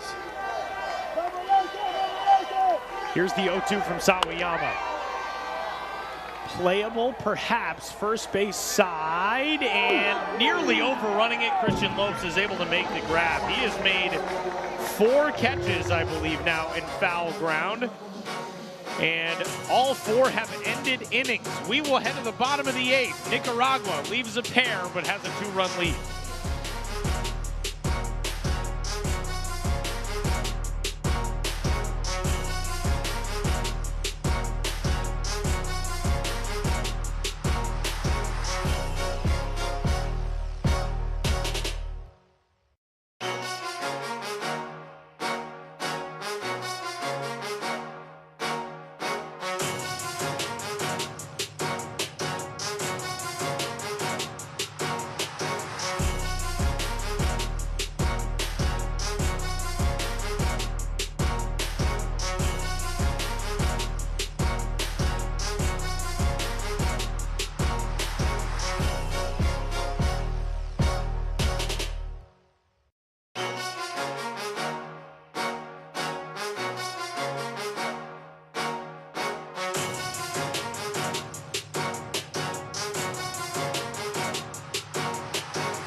Well, here's what all of this in Panama City and a couple of weeks ago in Regensburg, Germany is for. The 2023 World Baseball Classic, as the WBC makes its return for the first time in 6 years, starting March 8th in Taichung, Taiwan. That is Pool A. Pool B, March 9th in Tokyo. Pool C and D will get started in the United States in Phoenix, Arizona, and Miami, Florida. And it is so great to have the WBC back. The biggest World Baseball Classic field ever. 20 teams. 16 qualifiers from last time out, plus 4 through our 2 qualifying events here in 2022. Vitor Ito leading things off for Brazil as we go to the bottom of the 8th. Their hopes still alive. They trail this game by 2. They have not had much to speak of offensively at all today. Trying to get something started as we go to the bottom of 8. And the count's 1-1 on it. Tyler, I'm so excited about March, I cannot tell you. There's a couple players that I'm hoping decide to commit. Number 1, Shohei Ohtani for Japan. I mean, that would be insane in that Tokyo Dome. He has expressed his interest, and the Angels have said that he would be allowed to go. So that is certainly a distinct possibility. Number 2, I want to see Clayton Kershaw pitching for Team USA. I like that. Boom. I'd love to watch that. Number 3, I want to see Liam Hendricks put the green and gold on. Let's go. I might have to shoot him a text I was going to message. say, you got to text him. Yeah. He's wanted to. There's been years where he's wanted to, but yeah. You know, every time there's been an opportunity, it's been difficult. He's trying to make teams. There are so many different factors that go into it for players. You know, perfect example, we were talking with Carlos Gomez about his circumstances, and he said, you know, 1 year my wife had a baby. 1 year I was coming off a bad season. 1 year I'm, you know, in a contract year, and I'm trying to stay committed in spring training. There's so many things that go into it. But we are going to have some star power in the 2023 Classic. Among the guys who are already committed for USA Baseball, Bryce Harper, JT Realmuto, Mike Trout, Mookie Betts, Nolan Arenado, Paul Goldschmidt, Pete Alonso, Tim Anderson, Trey Turner. Those are, I mean, talk about a roster that money can't buy. Mark DeRosa, of course, our MLB Network colleague. He'll be the manager of that group. Swing and a miss by Victor Ito. He is gone for out number 1. Ken Griffey Jr. will be the hitting coach for USA Baseball. I would imagine that's like kind of an easy. You go to work as the hitting coach for a team that has Mike Trout on it. You're probably like, yeah, you're doing fine. One of my ex-teammates, Jeremy Reed, is the hitting coach for the Angels, and I said to him, I bumped into him, I said, dude, what do you tell Trout? He goes, I didn't tell him anything. Trust me. He goes, I put the ball on the tee for him in the cage. So Leadoff man is gone. Carlos Teller going to work against Tim Lopes. We're just keeping the door open for Ryan Rowland-Smith, perhaps, for the green and gold of Australia. As the liner out to right center field, Tim Lopes has himself a single. That ball very well played back into the infield by the new center fielder in this game, Orlando Valle. That's a great job to hold Lopes to a single. Yeah, you can see Tim Lopes turning that bag hard. He wanted to go to second, but you cannot start killing base runners or risking getting thrown out. You go back to that strikeout to Ito to start this inning. That was massive. You get speed off the bases before the middle of this lineup. There's one last chance to get after it. We're going to see a pitching change. So Nicaragua headed to the bullpen again, bottom of the 8th inning. They've got a 2-run lead, tie and run coming to the plate for Brazil.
Right-hander Joaquin Acuna is the next arm into the game for Nicaragua as this squad tries to get itself to the World Baseball Classic for the first time ever.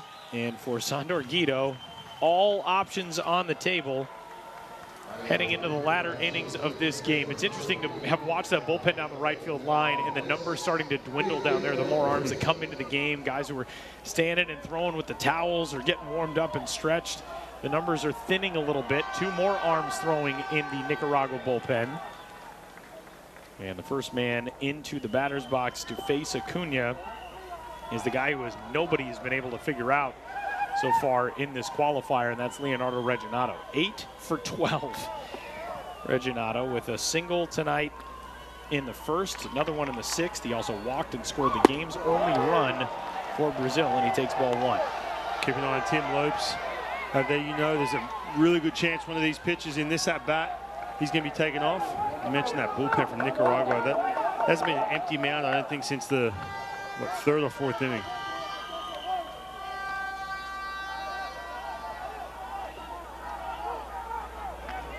Here's the 1-0.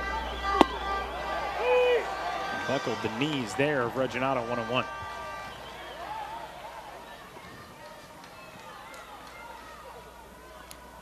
Three weeks of international baseball. We have had so much fun in Regensburg, Germany, and here in Panama City, Panama, and we are coming down to the end of another thriller here as this game moves along in the bottom of the 8th. 2 runs for Nicaragua in the first.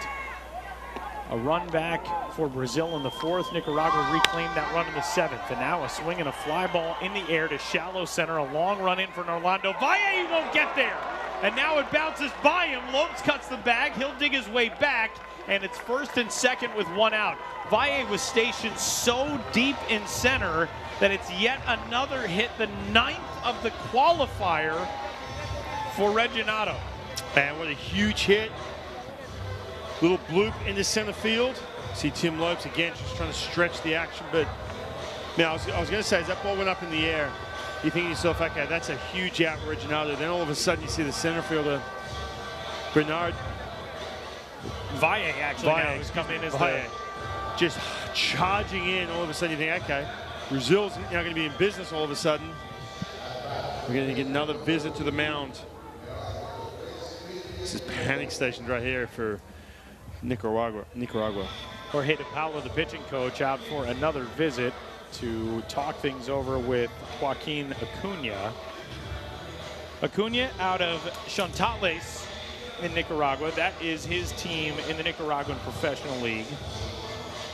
He is 34 years old. And there you see the arms getting loose in that bullpen. On the left of your screen is Braulio Silva. Tense moments in that dugout for Sandor Guido. He told us, Ryan, back on Thursday before the start of this qualifier, he told us, you know, what a tremendous honor this is for him to be able to step in as the manager of this team with the family issue preventing Marvin Bernard from being here. And you can tell that Sandor Guido is living and dying on every pitch in that dugout. This is a stressful kind of night. And the first pitch is a fastball there for strike one as we move into the 5 spot in Christian Lopes. Yeah, it really is, because he knows this Brazilian team, they can swing it, especially in the middle of this order. This guy, Christian Lopes, knows all about his background. He can take the lead with one swing of the bat right here. 0-1. 1-1. That pitch just missing. Nice little slider down and away. This is the first time since the 4th inning that Brazil has brought the potential go-ahead run to the plate.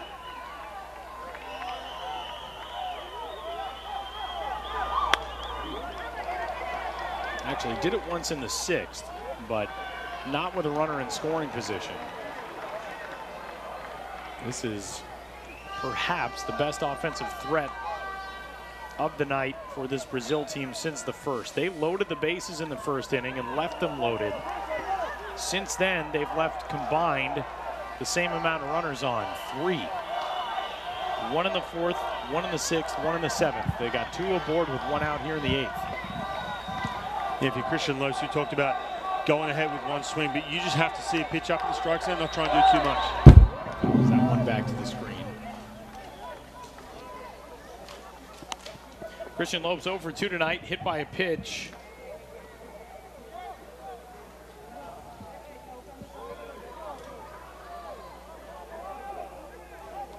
Coming into the day today, he was just 2 for 13 with a couple of singles, but 3 runs batted in. A ball and 2 strikes on him now. 1-2. Fouled away again.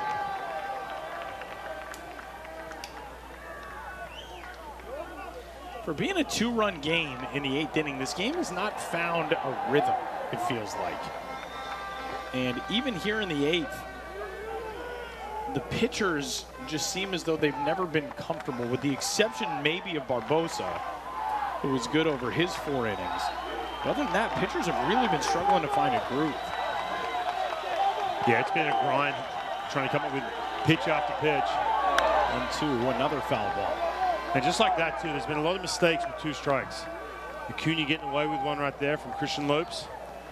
You can see Navoa heading out to the mound. This is a pitch, 2 strikes. You can see Navoa showing that glove up. Misses right in the heart of the plate.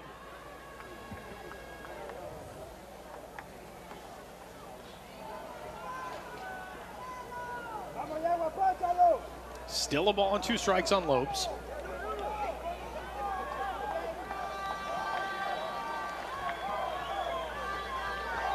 Acuna trying to figure out the last piece of the puzzle of this at bat.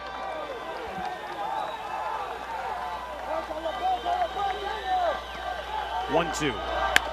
Bounce right back to him. To second for 1. To first and over.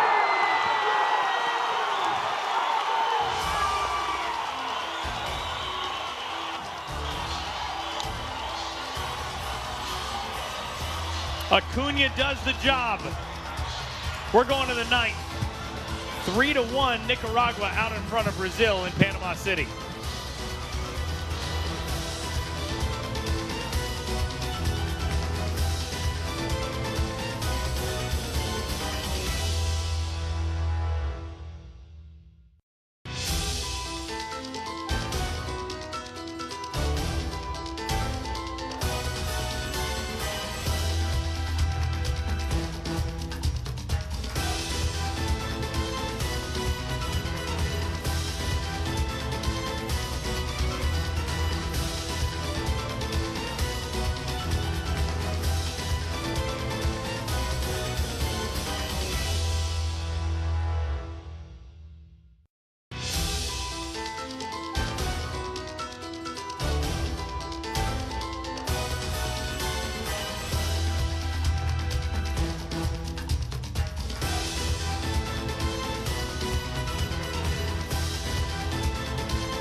Well, the biggest moment of the night to this point, first and second, one out for Brazil, and Nicaragua gets out of the jam. Joaquin Acuna induces the double play ball off the bat of Christian Lopes to send this game to the ninth.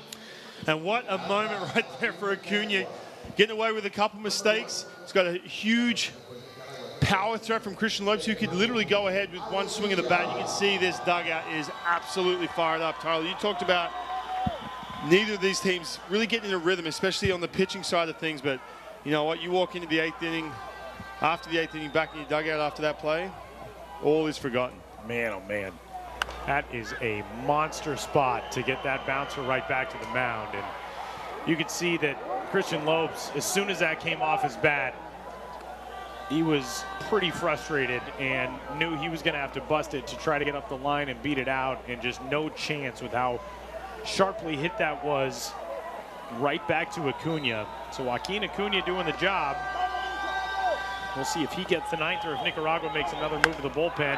But before that, they're trying to add some insurance, and a drive in the air to center field off the bat of Alegria is gobbled up by Maciel, one out. Tell you what, there's no better feeling when you're trying to make that pitch, trying to get that field, trying to get that execution done late in the count. All of a sudden, someone hits it right back to you, and you throw a strike to second base. Man, that is a good feeling. It's the other thing, too, it's not always a given. You know, you get that bouncer back to the mound. How often have we seen, even in these qualifiers, a guy turn around and spin to try to go get that lead out, and he throws the ball away into center field? Yeah, it's a tough play. It really is. Essentially, you have to throw up the hill of the mound. You're throwing to a running target, whether it be the shortstop or the second baseman. That's just a great job by Acuna to start that thing, and a terrific job as well by the second baseman Elmer Reyes to spin it at the bag. So with one gone, here's Cheslor Cuthbert. Cuthbert's been aboard 3 times tonight, double and a run scored in the first, hit by a pitch in the second, intentional walk in the 7th. Also struck out in the 5th inning, and he loses the bat here. Good changeup. Way out in front.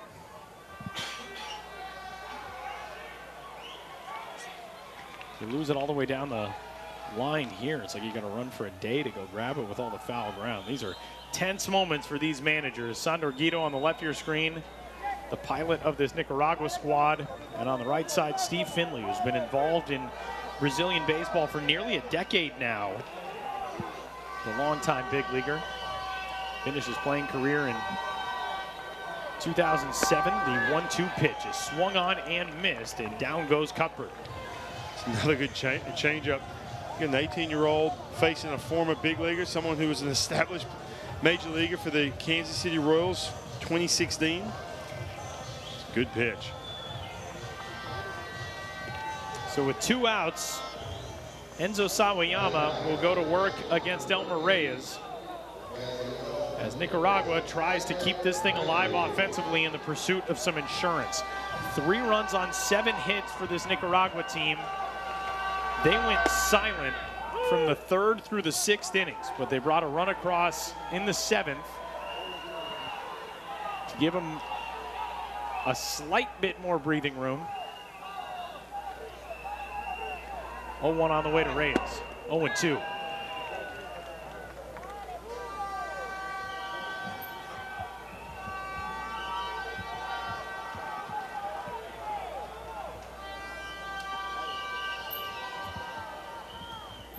Sawayama deals. Out too short. Speared out there by Ito, and we are headed to the bottom of the 9th. Nicaragua is 3 outs away from its first ever World Baseball Classic berth. Come on back to Panama City's Estadio Rod Carew.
Headed to the bottom of the 9th inning in Panama City, a 3-1 lead for Nicaragua over Brazil, as the world's number 15 ranked national team program is 3 outs away from its first ever World Baseball Classic berth. And the first pitch at the bottom of the 9th is there for a called strike, as Joaquin Acuna, who got that monster double play to end the 8th, will try to close things out, or at least get the closeout process started here in the 9th inning. Going to work against Lucas Rojo, and he gets a swing and a miss to make it 0-2. And this first out is huge in these innings. Get that first out. Look, it hasn't been an easy road for Nicaragua. It's been bumpy the whole time. They had that big win against Pakistan, but besides that, it has been a grind to get to this point. But here they are. Trying to come through the losers bracket. 0-2 on the ground to second. Elmer Reyes, 1 out. And Brazil has just fallen flat offensively. Just getting nothing going. How good they've been playing these entire qualifiers, but this is what happens. Have to set that turn early. You can see these fans frustrated. And on the other side, they are ready to erupt. The fans behind the first base dugout with the Nicaragua flag, a baseball-mad country here in Central America that has been waiting for their first World Baseball Classic berth for a long time. And a pop-up, first pitch swinging, foul ground, first base side, Cuthbert, 2 gone. Oh, he dropped it. It was right in the glove, and Cheslor Cuthbert didn't squeeze it. Man, look at this. Sitting under that, just kind of took his eye off that ball for just a second. Right in front of his dugout, too. That is a tense Nicaragua dugout right now. This is one of those spots where if you're a pessimistic fan waiting for it to all fall apart, you think, oh, here we go. That does not make you feel good. You're handing a second chance to Daniel Molinari, who has been on twice tonight and put the ball in play that brought in the only run of this game for Brazil. It was an error that allowed him to reach. 0-1. 0-2.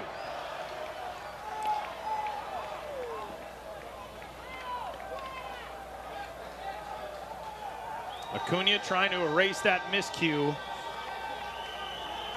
Over in foul ground at first. Brazil qualified for the World Baseball Classic in 2012. They did not win a game in the main tournament after going unbeaten in the qualifiers. They went 0-3 in 2013. Nicaragua has never been to the Classic. 0-2 swung on and missed. And immediately Novoa pointed at Cuthbert and started it around the horn going down to first. Yeah, that was big. Look at this strikeout just blowing the doors of Molinari for out number 2. You can see Novoa just pointing to his first baseman Cuthbert saying, hey, we're good, we got you. So it's all about when you represent your country trying to get back to the World Baseball Classic. Ronnie O'Roud is wearing the number 55. He has been one of the emotional leaders over on that first base side in that dugout. And Brazil is down to its final bat. Fernando Luciano, strike one to kick it off. Luciano tonight 0 for 3, reached on a fielder's choice. Sandor Guido, a slight smile in that first base dugout as Acuna wants a new baseball.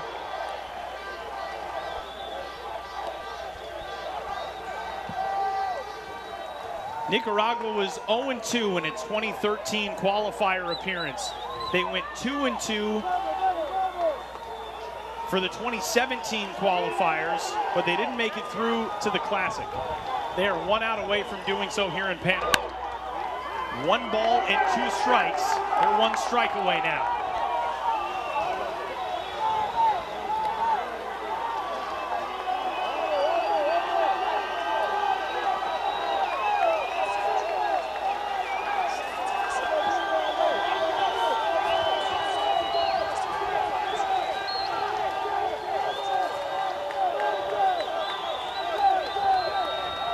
Acuna sets.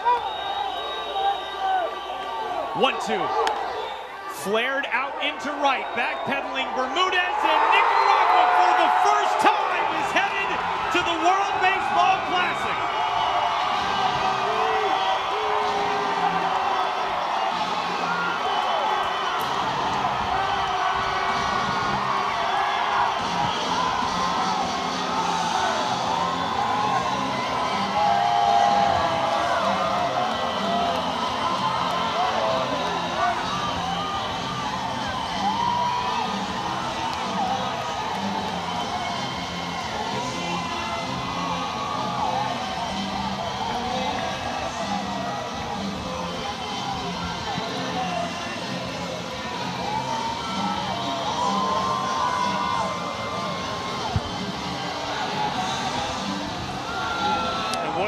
Nicaragua, always been a prominent baseball country. They've always shown up to these events around the world. They've had to construct this team from guys playing all over the map.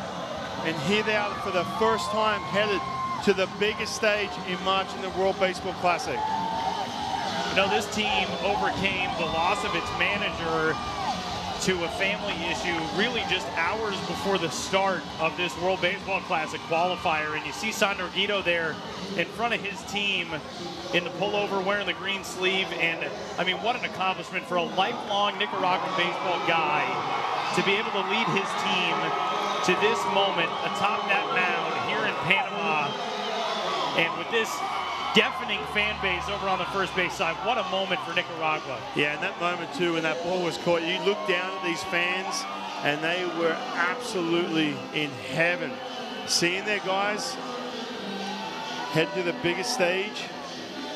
It's been a bumpy road too, Tyler. This is a team that struggled out the gates. They had Pakistan that took care of business, trying to figure it out offensively. But here they are. It doesn't matter now because they can get ready. They've got a few months, a winter, come back. All of a sudden, they're up against the best in the world for the first time. What a game tonight here at Estadio Rod Carew, as we are all done with our 2022 World Baseball Classic qualifier slate, as hard as that is to believe. 18 games in 2 countries over the last 3 weeks, and a congratulations to Nicaragua qualifying for their first ever WBC, as we welcome you back inside the broadcast booth for the final time alongside former big leaguer and Team Australia pitcher Ryan Rowland-Smith. I am Tyler Mon. This has been so much fun over the last 3 weeks, man. And for these teams, 3 teams out of the 4 qualifying making their first ever Classic, and all 4 making it out of the qualifier for the first time. It's a new day. It's a redrawing of the international baseball map. It really is. This has been a ride since day one in Germany, arriving there, seeing that WBC logo, and all of a sudden all the memories from 5.5 years ago all came back. And again, huge congratulations for some of these countries for the first time getting a chance to be a part of the biggest, what is going to be the biggest World Baseball Classic. It has been just an unbelievable show from Germany to here in Panama City. We have so many people to thank from this 2022 qualifier. Our league representative, Daryl Martins, our production manager, Samantha Calastro. Those two have been amazing. They have seen us through absolutely everything over the last few weeks. Tech manager, Andrew Perez. Our audio technician, Dan Cochran. It was so great to get a chance to meet and work with Dan. All of the folks at MediaCom. Our craft editor, Jason Seacamp, put together all those terrific full-screen country profile graphics and so many more. Everybody else from MLB International, from Jim Small, the president of the WBC, all the way down. And our producer, Tim Fryer. I know working with Tim over the last 3 weeks has made me a much better broadcaster. I've never gotten to work with anybody quite as fun and as talented as him.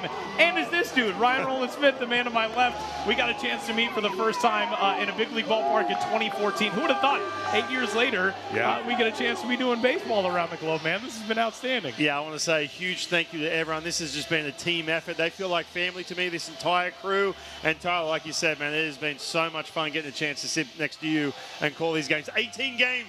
We got through it, and off we go off to March. Off to March we go as the field is set for the 2023 World Baseball Classic. 4 teams that have qualified from Germany and Panama. Congratulations to Great Britain and the Czech Republic, from Germany to Panama, and to tonight's winners from Nicaragua on to the Classic for the first time in their country's history. Again, just the biggest thanks that we could possibly convey to everybody at MLB Network, at MLB International, at the World Baseball Classic, to our producer, Tim Fryer, Samantha Calastro, and Daryl Martins, as noted, to Murray Cook and his field crew who saw us through 2 ballparks, and everybody else involved in this broadcast. And of course, to my color man, Ryan Rowland-Smith, so much fun. My name is Tyler Mon, and our biggest thanks to all of you for tuning in. We'll see you in March for the Classic.